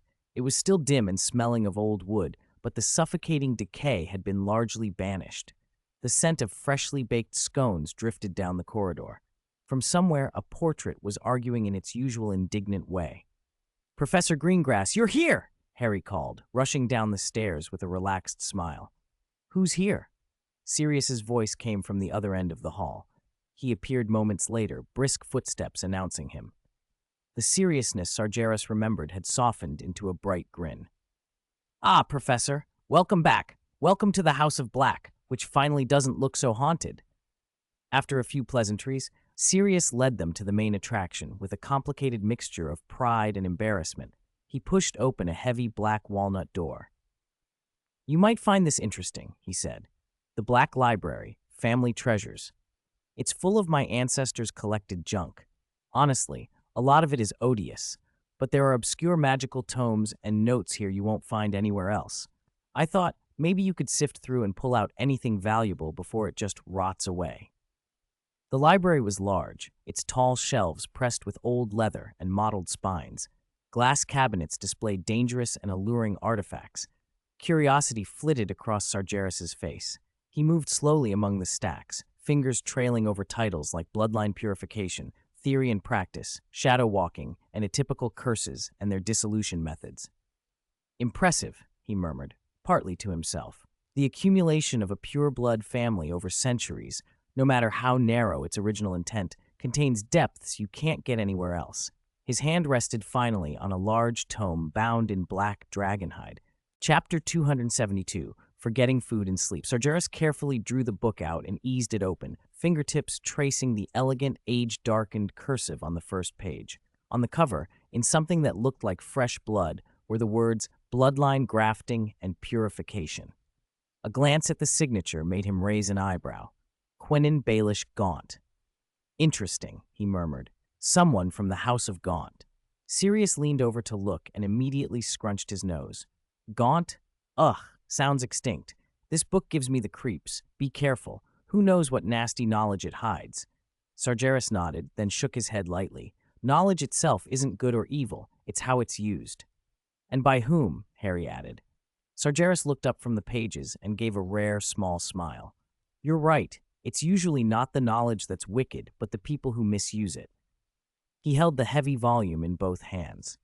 "For instance, there are principles here that could be reverse-engineered to neutralize certain blood curses, or, more disturbingly, to graft the magical traits of one creature onto another." Harry's curiosity warred with caution. "That sounds dangerous, Professor." "All-powerful magic is dangerous, Potter," Sargeras said evenly. He closed the book and let his gaze sweep the cavernous study, a hint of satisfaction in his expression. "Controllable risk drives progress." He looked toward Sirius. "These books need systematic cataloging, organization, and a risk assessment." Sirius blinked, then, to Sargeras's surprise, laughed warmly. "Of course, stay as long as you like. Honestly, these things just sit and annoy me. If you'd sort them, even find something useful, that would be marvelous." He called into the dark corridor. "Creature, whatever Professor Greengrass needs, you get it for him." A faint whimper answered from the shadows, then nothing. "Very good," Sirius said, as if not surprised. Sargeras drew his wand and, with a few precise gestures toward the towering shelves, began to outline protective and retrieval charms. That way we avoid accidents with especially sensitive tomes. Once Sargeras lost himself in the House of Black's library, time slipped away. He had come only for dinner at Sirius's invitation, but dusty rare editions held him fast. By early evening, while Sirius and Harry laid the table, the study door remained shut. "Is he still in there?" Harry asked uncertainly. Sirius shrugged, equal parts exasperation and amusement. "I should have known. That room's a nightmare for us, heaven for him. It's probably like honeydukes in there." He glanced at the empty chair at the table and sighed. "Seems our guest is indisposed." He called, "Creature." The house elf shuffled out of the shadows, reluctant and small. "Take dinner to Professor and study," Sirius ordered. Creature's bat-like ears twitched. His eyes went wide with fear. "Creature, go. Give food to that terrible wizard? Is this an order?" he croaked. "If it is not an order, Creature will not go." Sirius fixed him with a look. "It is an order, and be polite to the Professor. Now go." "But that wizard," Creature began, then smashed his wrinkled forehead on the floor repeatedly, muttering that it wasn't cowardice or disobedience, but that he simply could not go. Sirius stopped him. Go on. Creature vanished without complaint. Harry stepped forward. I'll take it, he said, loading roast beef, Yorkshire pudding, and peas onto a wooden tray with practiced ease. He knocked softly on the study door and pushed it open. The sight inside made him hesitate. Sagres wasn't at the desk. He sat on the floor among a dozen open, ancient tomes. A faint glimmer danced at his wand tip. A self-writing quill hovered over a trailing parchment. He looked up slowly when Harry entered. Professor? Harry called. Sagres blinked as if surfacing from deep water. He saw the tray and, with a sheepish hand to his temple, offered an apology uncommon for him. Sorry, Potter, I lost track of time. He motioned to the small tea table and took a few quick, simple bites, eyes barely leaving the spread of arcane diagrams and notes. Most of what's here is nonsense, pure-blood rhetoric, absurd family myths, dark arts conjecture long disproved, utter rubbish. He chewed, then brightened in a way that showed how much he relished the hunt for ideas. But once in a while, among the junk, an unconventional, brilliant notion appears. He tapped the page. They're like flecks of gold in sand. Finding them takes patience and care. Harry laughed softly. It's fine, Professor. If you need, I can bring dinner again tomorrow. Sirius said you can read here whenever. Thank you. Sagres nodded, already halfway pulled back into the books. His hunger had been fed briefly. His real appetite was for the obscure knowledge in front of him. 273. Chapter Cleaning the Old House. Sagres stayed at the Black House for several days. The ancient books there, dangerous, paranoid, and long neglected, were a treasure trove to him. He sifted through them, discarding most of the dross about pure-blood supremacy and the errors modern magic had long disproved, but he preserved and precisely copied several almost lost magical concepts. The book that impressed him most was Gaunt's Bloodline Grafting and Purification. He read the chapters on transferring traits between magical creatures again and again, and a bold experimental plan began to take shape in his mind. Of course, he wouldn't rashly try untested magic on himself. Perhaps, he thought, it could be used on the Raven Lochetis. While Sagres disappeared into the study, cleaning at number 12, Grimmauld Place never stopped. The whole house, except for Harry's comparatively tidy room, was steeped in a persistent, musty smell. When they first moved in, they were optimistic about dispelling the gloom and making the place livable, but every step met unseen resistance, mostly from the house elf creature. Harry often felt the spring cleaning had turned into a small war. In the mornings, Harry sent dusty trinkets floating with a flick of his wand, carefully avoiding a glass jar of suspicious green slime. Sirius glowered at a stubborn carved chest, a brass padlock, grinning mockingly on its front. Mother must have put enchantments on this I don't even know about, he muttered, tapping his wand against his palm. Or something worse. You can't throw this away. Creature would suddenly shriek, appearing like a ghost whenever they tried to toss a foul-smelling silver thing or an ugly ornament into the rubbish bag. He would cling to the object with his skinny arms, wailing, "This is the glory of the House of Black. It was the noble Lady Black's favorite ornament." His screams disturbed the sleeping portraits in the hall.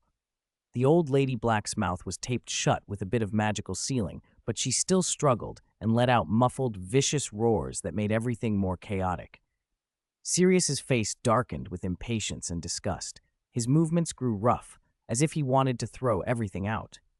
Harry, more curious than angry, wanted the house's history, but was wary of any surprises.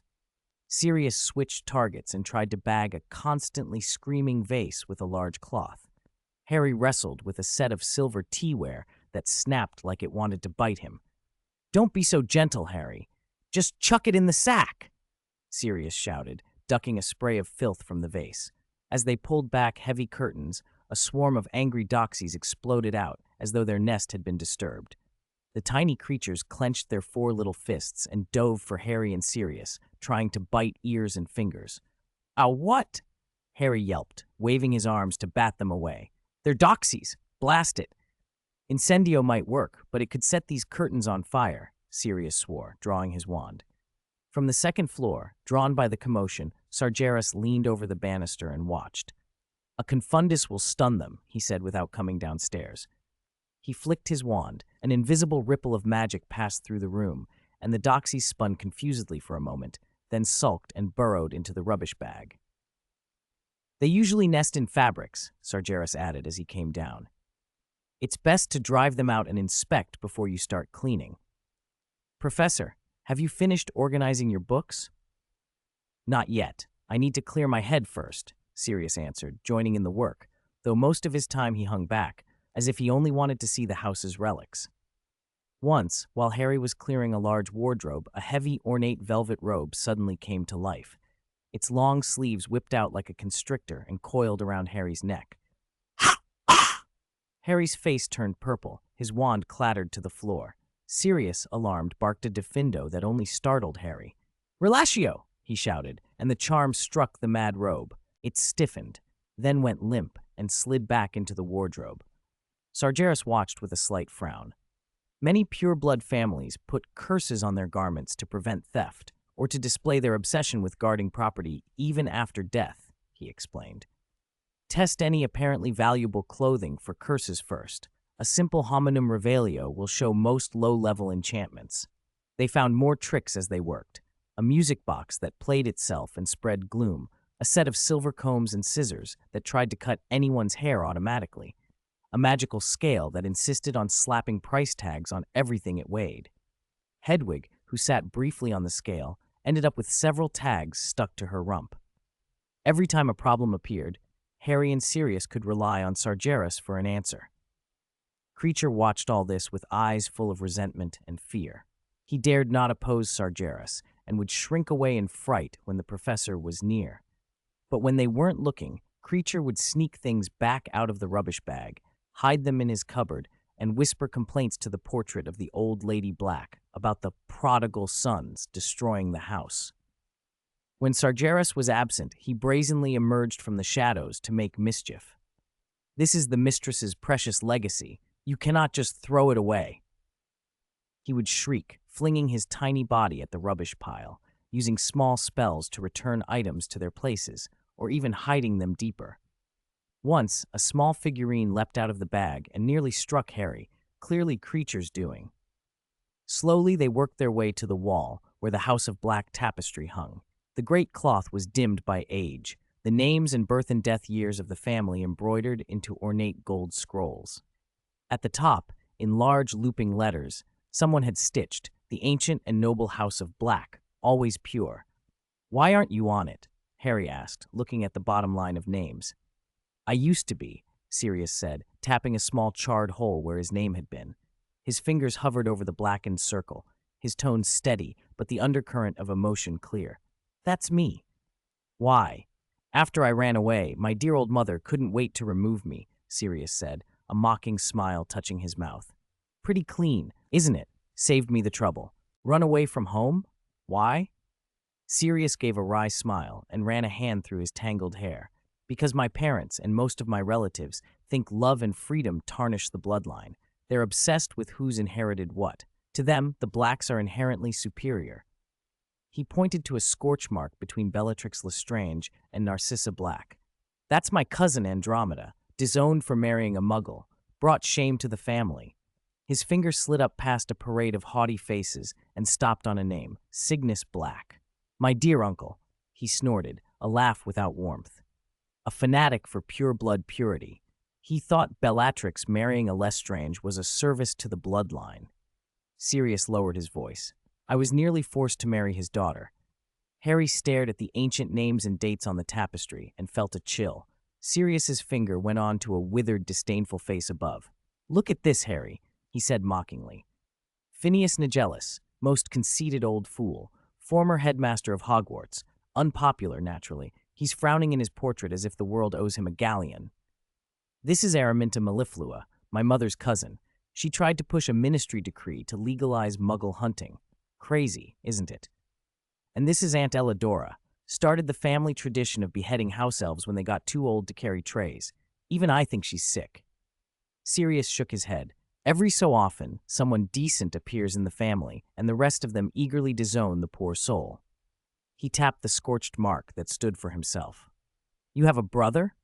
Harry pointed to a younger face beside the burn, Regulus Arcturus Black. His birth and death dates were painfully short.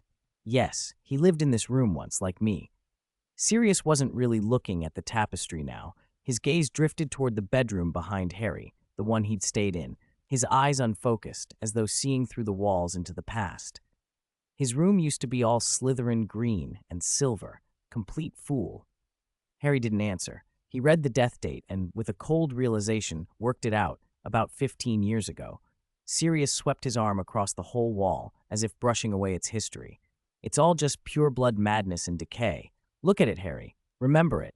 And then, he put a firm, warm arm around Harry's shoulders. Be glad you don't have to be part of it. You belong to another world, a better one.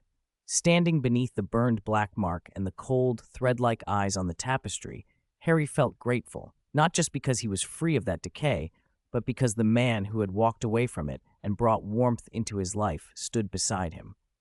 How did your brother die? Harry asked. He joined the Death Eaters, Sirius said. He chose the exact opposite path from me. What? Harry's eyes widened. You're serious? Sirius sighed. Have you seen this family? Do you know what kind of wizards they are? Regulus was considered superior because he joined the Death Eaters young. So why did he die? Was he killed by aurors? Harry asked uncertainly. No, Sirius said. Not an auror. It was Voldemort, or more accurately, Voldemort's doing. From what I've heard, Regulus went too far, got frightened, tried to back out. He laughed, but it was bitter. You don't resign from the Death Eaters. You can't hand Voldemort a resignation letter. It's service to the end, or a dead end. A small figure suddenly burst out from the shadows in the corner. Creature, who had clearly been listening and could no longer contain himself. You mustn't slander young Master Regulus, the house elf shrieked and wailed, his wrinkled face contorted. He slammed his head against Sirius's leg. Disgraceful one. Filth! How dare you speak ill of young Master Regulus? He's 1,000 times better than you. 10,000 times. Noble and brave. Off with you, Creature. Sirius snapped, disgusted, and kicked him aside. Creature whimpered, scrambled up, and glared with eyes full of hatred and pain, muttering curses. Sirius ignored him, standing quietly before the tapestry. Honestly, I'd like to burn the whole thing. It shouldn't be up here. He raised his wand and spoke clearly. Incendio! Flames leapt toward the tapestry, but a pale glow shimmered over its surface just before they touched. The fire died as if swallowed by water. Not even smoke curled into the air. The tapestry remained pristine. As expected, Sirius said with a dry smile. From the corner, Creature hissed, Ungrateful wretch, disgraceful, still wants to burn the tapestry. It has hung for 7 centuries. Burning it would break Mistress's heart. My mother has no heart, Creature, Sirius snapped. She thrives on spite. No matter what, Creature must protect the tapestry. Creature will never let the disgraceful one or the little brats destroy it. Sirius curled his lip. It's protected with powerful fire and water-impervious charms. Only fiend fire could destroy it. A calm voice came from behind them. Sagres had appeared quietly and was studying the tapestry. I wouldn't recommend it, he said. Ancient families often bind important items to the building itself. That magic is tied to the house's foundations. Destroying it by force is not simple. Besides, perhaps it is better left here, a warning of history. Sirius frowned, then slowly lowered his wand. Perhaps you're right, Professor, he murmured. Let it remind me never to become like them.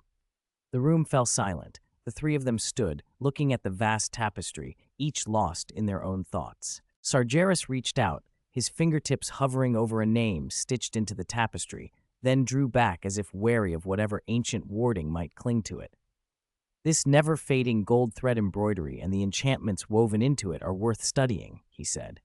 It resists the erosion of time and to some extent certain spells. He turned his gaze back to the charred hole gouged into the fabric. Of course it can't withstand the most determined attacks. Fiend fire or some other cursed flame. Probably the nastiest thing Mother could unleash when she was furious, Sirius said dryly. Effective and unmistakably symbolic, Sagres agreed, scanning the dense names and golden vines again. I suspect it may also preserve a faint bloodline link. If you don't mind, I'll perform a non-destructive magical probe. Sirius waved a hand, tired. Go ahead, Professor. Those names on this old rag mean nothing to me. If there's anything here besides pure arrogance, I'll be surprised. Sargeras inclined his head and began without another word. Harry and Sirius returned to clearing the room. On the bottom shelf of a glass-fronted display case against the wall, Harry found a jumble of oddities: a silver snuff box, an ugly multi-legged pair of tweezers, a stack of antique seals, a heavy gold locket, and a first-class order of Merlin. That medal was awarded to that most unpopular headmaster for his services to the ministry, Sirius said, disgust clear in his voice. What services? It means he donated a lot of gold, Sirius sneered, and tossed the medal into the rubbish bag without ceremony. He reached for the snuff box next, only to have it snap at him. Within seconds, the skin of his hand formed a nasty, crusted welt, as if he were wearing a swollen glove. Harry inhaled sharply. Sirius examined the hand with half-amused interest, tapped it once with his wand, and the skin smoothed back to normal. Probably wart-cap powder inside, he said, and threw the box in with the rest. He picked up the locket. It was finely made, set with an emerald serpent forming a stylized S. The metal felt cold through his fingers. The moment Sirius gripped it, Creature, who had been crouched in a shadowed corner, flinched as if struck. The house elf's usually dull eyes blazed with a terrible fear. "No, no," he croaked, his voice suddenly raw. "That must not be touched. That is young Master Regulus's. It is Creature's. The prodigal cannot take it." He stretched a bony hand toward the locket, but the old house elf laws, never rough a master's possessions, never seize, kept him from snatching it. Harry stepped back, startled by his violence. Even Sargeras, who had been focused on the tapestry, turned his attention. "Wait, Black," Sargeras said quietly, stopping Sirius from tossing the locket into the rubbish bag. He stepped closer, eyes fixed on the emerald serpent. "Let me see it." Sirius frowned, puzzled, but handed it over. "It's just an old locket. The house is full of them." Sargeras did not answer. He tapped the locket's surface lightly with the tip of his wand and immediately frowned. He had seen this locket before. This was Salazar Slytherin's locket. Creature's body trembled. His huge ears quivered. "You know what this is, don't you? You know what is hidden inside," Sargeras said in a low, commanding voice. Creature whimpered and shook his head so hard his chin rattled. "Creature doesn't know. Creature cannot say. Bad Creature. Creature promised to keep the secret." "A secret?" Sirius snapped. "Secret from whom? Regulus?" At the sound of his brother's name, something in Creature snapped. Tears filled the house elf's enormous eyes. He collapsed and began smashing his forehead against the floor. Creature failed. Creature failed to destroy it. Bad Creature. Cowardly Creature. Young Master Regulus ordered Creature to return it, ordered Creature to destroy it. But Creature tried everything, everything. It was too powerful. Creature could not destroy the locket. Young Master exchanged his life for it. The last words hit Sirius and Harry like a physical blow. For a moment, the air in the room seemed to freeze. Sargeras reached out and gently restrained Creature's self-harm. "Tell us everything, House Elf," Sargeras said, voice flat with authority. "What did Regulus do? Where did this locket come from? Tell us everything you know." Sirius's tone was grave. "Tell us the truth, Creaker." Under the compulsion of the ancient bindings that governed house elves, Creature began to tell the buried tale. He spoke haltingly, in the odd syntax of his kind, of the time the Dark Lord demanded a house elf for an experiment. He described the cold, black cave, the foreboding lake, and the inferi lurking beneath, and the basin of potion that had to be drunk, an offering of life. He told how Regulus had transformed from fervent worship to fear and then to desperate clarity. He described the command to take the real locket and leave, while Regulus drank and was dragged to the lakebed by the cold, unfeeling inferi. He told how Creature had brought the locket back to number 12, Grimmauld Place, and how for years he had tried and failed to carry out his master's last instruction, to destroy it. Creature sobbed and shook, his rough fingers brushing the locket's smooth surface as large tears spilled from his bulbous eyes. Creature wanted to obey young Master Regulus's command, he wailed, but Creature could not. "What exactly is it?" Sirius demanded. "Why would Voldemort hide such a thing in that cave, and why would Regulus want it destroyed?" Creature could only weep. Sargeras, however, lifted his wand again and tapped the locket. Revelio. Layers of ancient protective magic flared, a complex weave of enchantments burning bright before their eyes. Deeper still, beneath the outer wards, something far darker writhed like a thing alive, emanating a chill that crawled up their spines. Sirius and Harry stared, breathless. Sargeras's expression hardened. A Horcrux. Chapter 276, Voldemort 2, a Horcrux.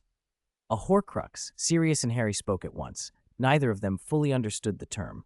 Sargeras's gaze traveled over the sinister serpentine S on the locket, and he nodded slowly.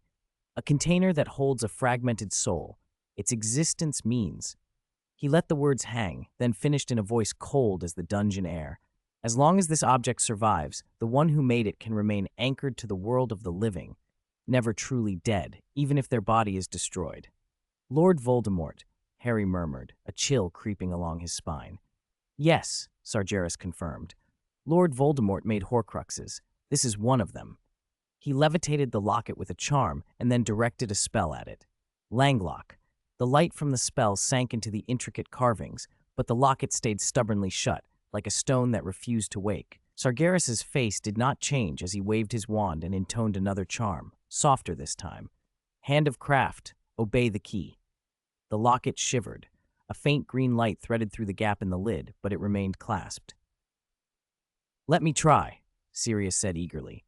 He seized the hovering locket from Sargeras, pointed his wand, and barked the familiar unlocking spell. Alohomora! Nothing happened. He tried several more opening spells in rapid succession, each one failing as if the locket were sealed by ancient, stubborn magic. Unbelievable, Sirius muttered. Why don't we just destroy it? Sargeras shook his head. He wanted to know whether any message or remnant of Salazar Slytherin remained inside. He stared at the emerald serpent on the locket and at once remembered what he'd overlooked. Salazar Slytherin was a Parselmouth. He set his wand down, drew a low, hoarse hiss toward the carved S, and said, "Open." At that command, the clasp clicked. The dungeon seemed to lose a little of its light. The temperature dropped. A black smoke billowed out of the box, thick and cold, swirling and coalescing into the vague shape of a man. Pain flared in Harry's scar, and he let out a muffled groan. The moment the locket opened, Sargeras felt at least 3 subtle waves of legitimacy wash over everyone in the room. The voice that came from the smoky figure was neither harsh nor overtly menacing. It was deep, smooth, and unnervingly seductive. Even Creature felt as if an elder were imparting treasured wisdom, and he was inclined to listen. "A most perceptive wizard," the voice said with a measured hint of admiration. "You have read the wards I set and solved their knot. With your wisdom and courage, you have glimpsed this secret." The smoke rippled, and its gaze drifted over Sirius and Harry, probing their minds. Sargeras knew better than to mistake the interest for anything other than legitimacy. "I sense you, a noble bloodline wounded by family prejudice, a boy who, at heart, yearns for belonging and understanding." Its attention settled on Sargeras again. "And you, a fellow practitioner of extraordinary power and deep learning." Sargeras watched the shifting figure without a flicker of excitement. "Proceed," he said quietly. Encouraged, the smoky remnant spoke faster, its words honeyed and enticing. "I feel your thirst for knowledge, your hunger for the eternal mysteries. I know countless lost secrets and the ancient powers buried by time. I can share them. There is no need for foolish opposition. Join me, and what we might achieve together would tower over what either of us could attain alone." The black tendrils of smoke swayed, sending small ripples into the minds of each person present, trying to amplify the desires within. But Sargeras's expression never changed. When that fragment of soul reached with its seductive claws towards Sirius and Harry, any interest in them drained from his face, replaced by cool indifference. "If your only enticement is empty words," Sargeras said, "then you are doomed today." The smoky figure stiffened. For an instant, its cultivated air of wisdom cracked. Its next words were slicker still. "You would refuse me, ha! You may not know this, but I possess the ultimate secret to transcend death. I can grant you immortality." "Lord Voldemort," Sargeras said, bluntly naming him and shattering the apparition's pretense. The remnant recoiled as if struck. The smoke churned, and the gentle avuncular tone evaporated. What remained was a voice sharpened by menace. "What do you know? This is the art of transcending death, true eternity. As long as this survives, I shall never perish, and you will be but dust beneath my feet." "True eternity? Sargeras's voice carried a faint, pitying note. To be cut, imprisoned, clinging to lifeless objects like a parasite, is that what you call eternity? He shook his head. To my mind, it is a curse born of fear. Voldemort, or the sliver of him within the locket, snorted in disgust. You haven't died yet. How can you know how you would face death? Sargeras had thought of saying that he had, in fact, died once, but the remark went unspoken. He waved his hand as if to close the conversation. Our exchange is at an end. Turning away from the writhing blackness, he addressed Harry in a calm, steady voice. Mr. Potter, shut it! It's making too much noise. Harry steadied himself on that composure. He focused, letting Sargeras's calm shape his will, and hissed with all the authority he could muster at the smoky face. Close! Voldemort's features contorted. The smoke lashed and surged as if fighting invisible cords. It was yanked back, forcibly, and drawn into the locket with a last thin, bitter whisper. You will regret this. The hiss was cut off as the locket snapped shut, the green serpent carved on its face, catching what little light was left in the dungeon. With a snap, the locket closed, sealing the chill and the evil aura inside. The suffocating pressure in the room evaporated as if a spell had been lifted. Sirius let out a long breath of relief. For a moment, the murmurs of family and approval had nearly breached him, something he had never wanted. This thing is too sinister, he muttered. Harry nodded, still shaken. He had a new, raw understanding of how Tom Riddle had manipulated people. Only Sargeras remained unreadable. He regarded the now quiet locket without expression before finally shaking his head and saying in a low voice, Pathetic. He reached out, picked the locket up, and tucked it carefully into the inner pocket of his robe. Using every means, and yet barely clinging to life, not even living like a mortal. From the corner, a trembling voice broke the momentary silence. Creature had pulled himself together from his fear and fixed his wide, desperate eyes on Sargeras's pocket. Professor, sir, the house elf stammered. Creature must ask, what will you do with what young Master Regulus exchanged his life for? Sargeras turned and regarded Creature calmly. I will not destroy it, not yet. He spoke deliberately. I need to study it. The creation of a Horcrux is profoundly dark and complicated magic. By examining this, I may learn how to detect, possibly even locate, other Horcruxes. Harry and Sirius burst out together, faces registering stunned disbelief. Professor, do you mean there could be more than one? Sargeras inclined his head slightly. Someone so terrified of death, someone who would take such extreme measures for immortality, would hardly stake everything on a single container. Multiple backups suit his paranoia. Also, he paused. His gaze grew distant for a moment. This is the second Horcrux I have seen with my own eyes. The second? Sirius gasped. What was the other one? Where is it? I will tell that story another time if the opportunity arises. Sargeras did not answer directly. He looked back at Creature and spoke with a firmness that brooked no doubt. Creature, once I have the information I need, I will destroy this Horcrux, not only for the safety of the wizarding world, but to honor the sacrifice Regulus Black made. He who gave his life to destroy this thing will not have died in vain. I promise you that. Creature stared into Sargeras's eyes, searching for deception and finding none. His long ears quivered. He did not scream or harm himself this time. He sank into a deep bow, whimpering almost inaudibly. Creature believes, Professor, sir. Creature hopes young master can rest in peace. Tears filled the house elf's large eyes, and his gaunt body shook with sobs. Then, suddenly, he flung himself face first onto the cold floor and began striking his forehead against the stone in a series of desperate, heartbreaking thuds. Noble sir, powerful professor, Creature has one more request, a most unwelcome request. He lifted his tear-streaked face, humility and a pleading light in his eyes. Young Master Regulus, he is still in that cold black water with those terrible things. Creature asks you, sir, if you could bring young Master back, let him return to the family cemetery to rest. Creature knows it is an unreasonable request, but his voice dwindled as if he already expected punishment for such impertinence. To Harry and Sirius's surprise, Sargeras did not refuse outright. He was silent for a moment, then let his gaze travel over Creature before he spoke. If what you say is true, and Regulus Black showed courage beyond blood and prejudice, then he does not deserve to be left in that darkness, to sink with the thing he sought to destroy. A flicker of curiosity curved his mouth.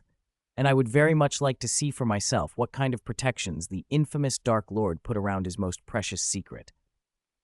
I'm coming too, Sirius said immediately, his voice rough but steady. His face was a complex blend of shock, regret, and a grudging pride for the brother he had barely known. He shouldn't remain an unknown. His sacrifice deserves recognition. Sargeras nodded once. Very well. House elf, take us. A hint of joy lit Creature's face. He clung first to Sargeras's robe, then to Sirius's arm, then to Harry's sleeve. With a sharp crack, their figures vanished from number 12, Grimmauld Place. The next instant, they were thrown onto rough, wet rock by an unpleasant pressure and found themselves standing in a bracing, salty wind. Before them gaped a black cave mouth like the yawning maw of some great beast. The dull roar of waves below echoed up from the depths, unfathomable and chilling. This is it, the place where that bad wizard, he who must not be named, hid things. Creature croaked, pointing toward the cave entrance. Sargeras did not hesitate. He stepped to the unusually smooth face of stone near the cave mouth. Creature whispered, shaking, It needs blood. Fresh blood. Sargeras merely raised his wand. It is a complex spell, he said, but not impenetrable. He mouthed a tongue-twisting incantation under his breath. Crimson light gathered at the tip of his wand and spilled onto the rock like blood, throwing up the carved runes for a heartbeat. There was a soft sound, like glass breaking, and a fissure dissolved into an opening, revealing the cave's shadowed interior. Creature watched, bewildered. The group stepped inside. The air was icy and thick, as though it could be wrung out. Sargeras sent a large orb of light from his wand that rose and bathed the cave in a clear, steady glow. The light fell on a still black lake, and in its center, a little island. Creature trembled. There's a small boat in the lake, he whispered. Sargeras barely looked toward it. I imagine that boat cannot carry all of us. He flicked his wand, and a stream of water rose from the lake, instantly solidifying into a hard bridge of ice. Without waiting for comment, he stepped onto the ice bridge. Harry and Sirius followed, and Creature scurried along on his short legs. When they reached the island, Sargeras's attention went immediately to a raised stone basin in the middle of a carved platform. The basin seemed hewn from a single piece of dark jade, its rim smoothed by design, but its surface was covered in intricate magical runes. It brimmed with a clear liquid that glowed an ominous emerald. Even from where they stood, the malevolent magic it held pricked at their skin. It seems this is the price, Sargeras said, nodding once as he glanced from the basin to the fake locket now secure in his pocket. Sargeras paced slowly around the stone basin, watching the runes ripple through the surface. Very ancient, a binding enchantment, he murmured. Not a simple poison, something that amplifies the drinker's deepest fears and pains. A punishment and a ward, ingenious in its way. His eyes dropped to the bottom of the basin, where the outline of a locket lay tangled with a golden chain. He did not drink, as Regulus had, but reached toward the emerald liquid. The moment his fingertips brushed the surface, the locket's image shimmered like a reflection and blurred. He probed again, but the object remained unattainable, receding as if it were only an illusion. Interesting, he said. He did not seem discouraged. Curiosity sharpened his expression. He stood a moment, considering. It isn't a physical barrier so much as a conceptual rejection. The rules of space are warped inside this potion. Unless you drink it, the thing will remain unreachable. Harry and Sirius held their breath. Let me drink it, Sirius stepped forward. If Creature's right, drinking this won't kill you. Sargeras said nothing, still watching the basin. Harry's heart tightened. No, let me, he protested, stepping in front of Sirius. He did not want Sirius to drink anything at all. If someone had to, it would be him. Before Sirius could answer, Sargeras raised a hand to halt them. Gentlemen, calm down. At last his eyes left the liquid. He said to them with a half-smile, Lord Voldemort certainly set a test, but that doesn't mean we must slavishly follow his rules. He changed tone and reminded them, and remember, this locket at the bottom is a fake. Sirius and Harry looked sheepish. Sargeras didn't let them off, though. He suggested something else, serious and deliberate. If this magic rejects all external methods of retrieval, Perhaps we can work from the inside. Make the potion give the object. They stared at him, puzzled. He did not explain further, nor did he try to reach in with his hand again. He raised his wand and pointed it steadily at the basin's center. A surge of power poured out, enveloping the basin. The vessel trembled, the liquid took on a life of its own, converging and rising in a smooth column. In an instant, a small, fully emerald-green figure rose from the surface. It lifted its featureless face toward Sagres, then plunged back into the thick potion. The figure vanished, and a moment later, the fake locket, seemingly supported by an invisible hand, began to float up from the depths. The green figure reappeared on the surface, holding the locket with both hands and offering it to Sagres. Drops of potion slid off the metal as if it had never been submerged. Sagres took the cold locket from the figure. The green form melted back into the basin. The liquid stilled. He felt faint magical eddies clinging to the charm, and a chill of corrupted darkness absorbed from long immersion. Without hesitation, he pressed his thumb to the emerald-studded clasp. Click, the mechanism snapped open crisply. There were no screams or tortured faces. Inside lay a neatly folded yellowed slip of paper. He unfolded it. Harry and Sirius leaned closer. The handwriting was precise, each stroke carrying the writer's resolve. To the Dark Lord, by the time you read this, I shall be long dead, but I must tell you that I have discovered your secret. I have taken the real Horcrux and intend to destroy it as soon as I can. I face death in the hope that when you meet your match, you will be but a mortal man. R.A.B. The cave was silent, the only sound, the uneasy susurrus of the Black Lake. Harry and Sirius stood motionless, the tiny scrap of paper, like proof of a brave soul's rebellion.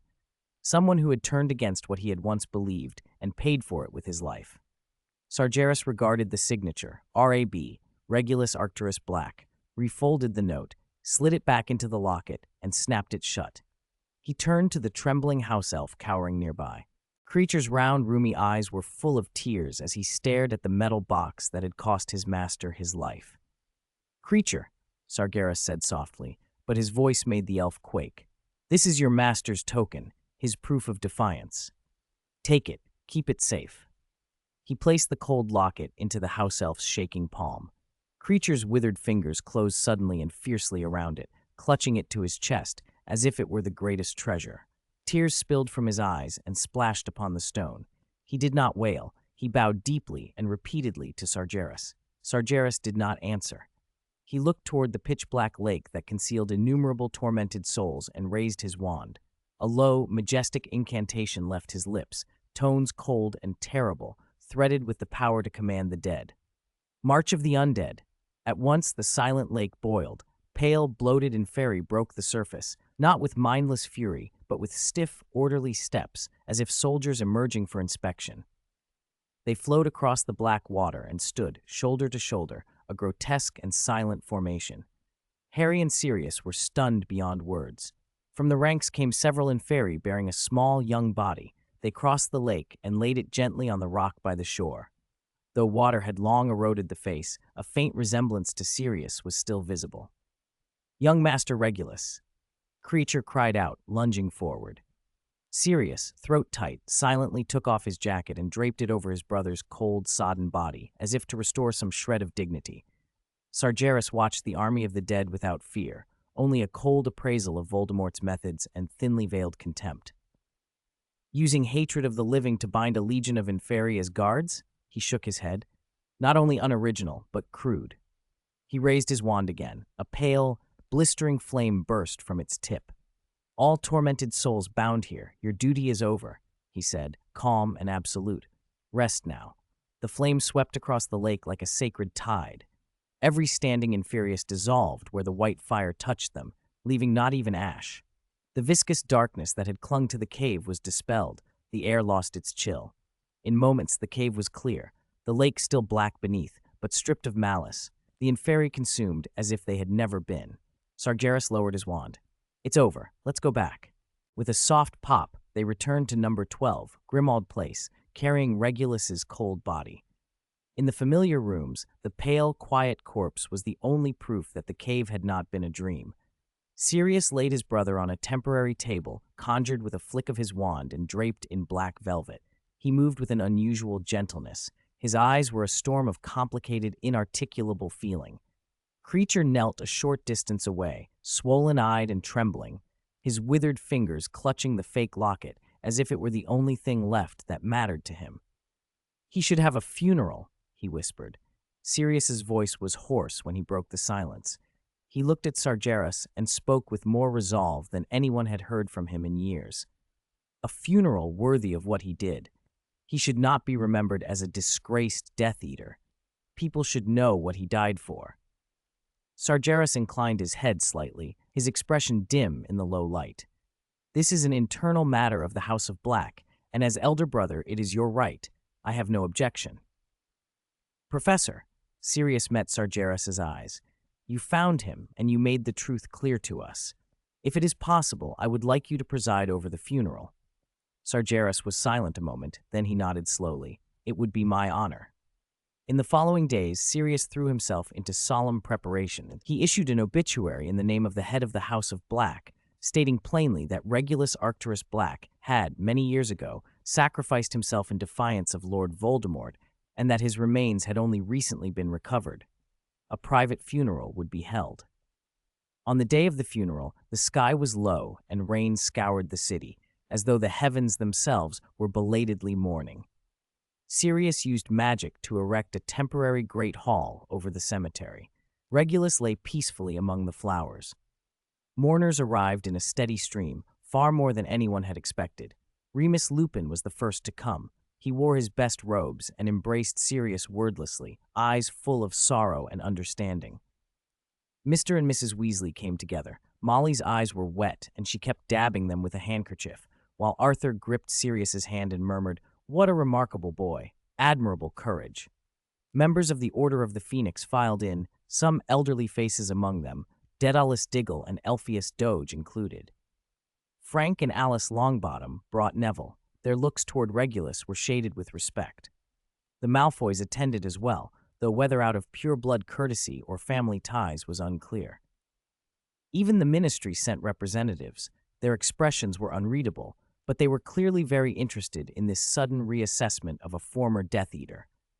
The great hall was murmurous and heavy with restraint.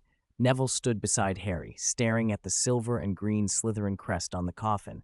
He let out a small, surprised breath.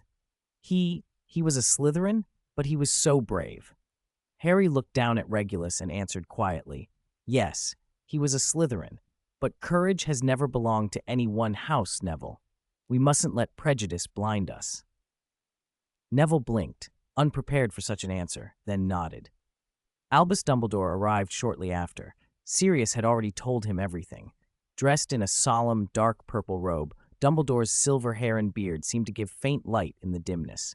He stood for a long moment at the coffin, a complex expression flitting through his sharp blue eyes, grief, admiration, and a trace of regret scarcely visible.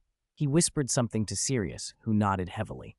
Harry stood beside his godfather, feeling the curious and questioning glances on them, though no one chose to press for details.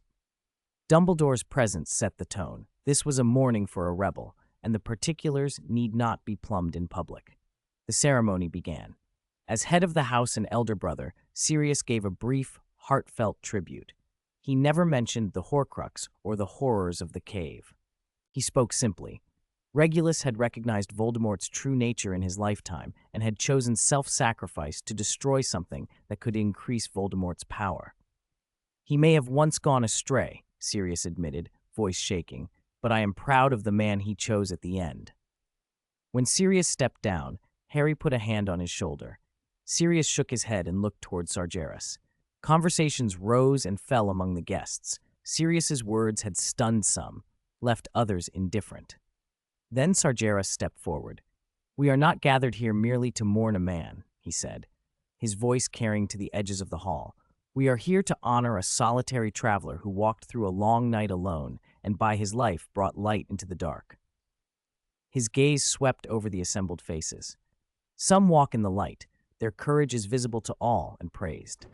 Other courage is born in deeper darkness. They may have been lost, they may have wandered, but when they saw the path before them, the price they paid was often greater.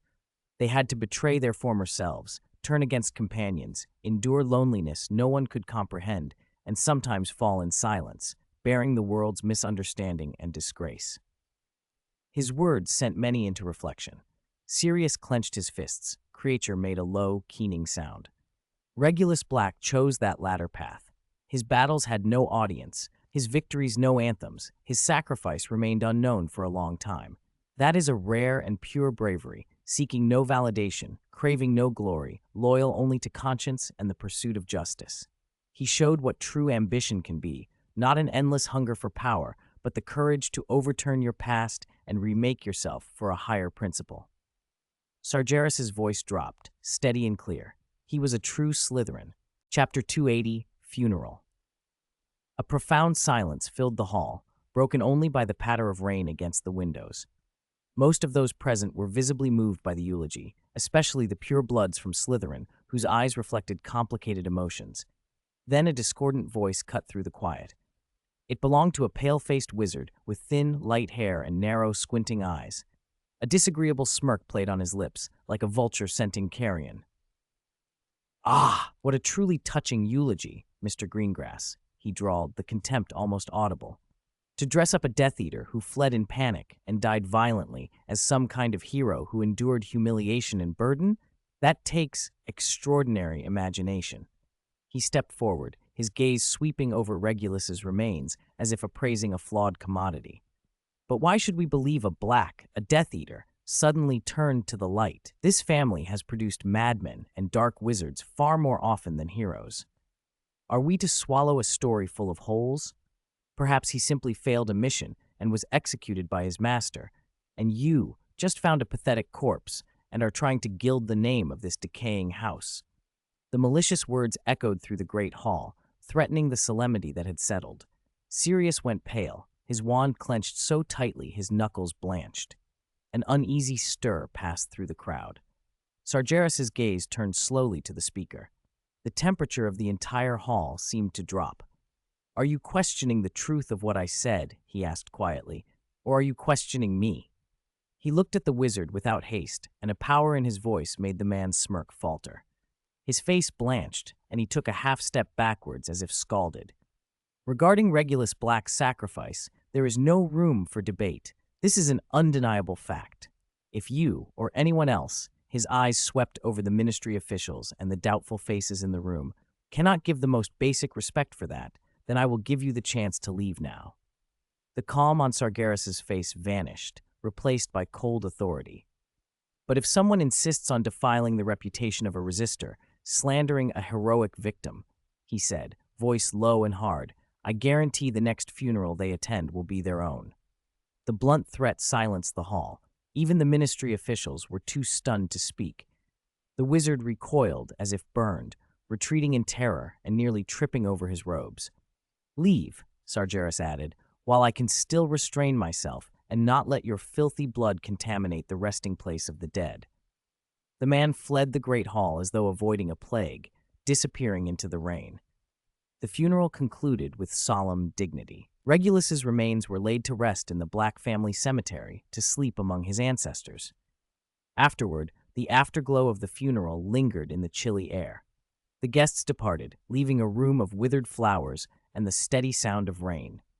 Creature sat motionless, clutching the locket all day, his hunched form like a small statue of grief. Sargeras stood by the window, staring into the rain with eyes that held too much. Dumbledore had spoken quietly with him before taking his leave. The headmaster had wanted Sargeras to hand over the Horcrux, but Sargeras had refused. Many offered their condolences to Sirius before leaving. He drew a deep breath, trying to loosen the weight on his chest. He turned to Sargeras. "Professor, thank you for everything you've done.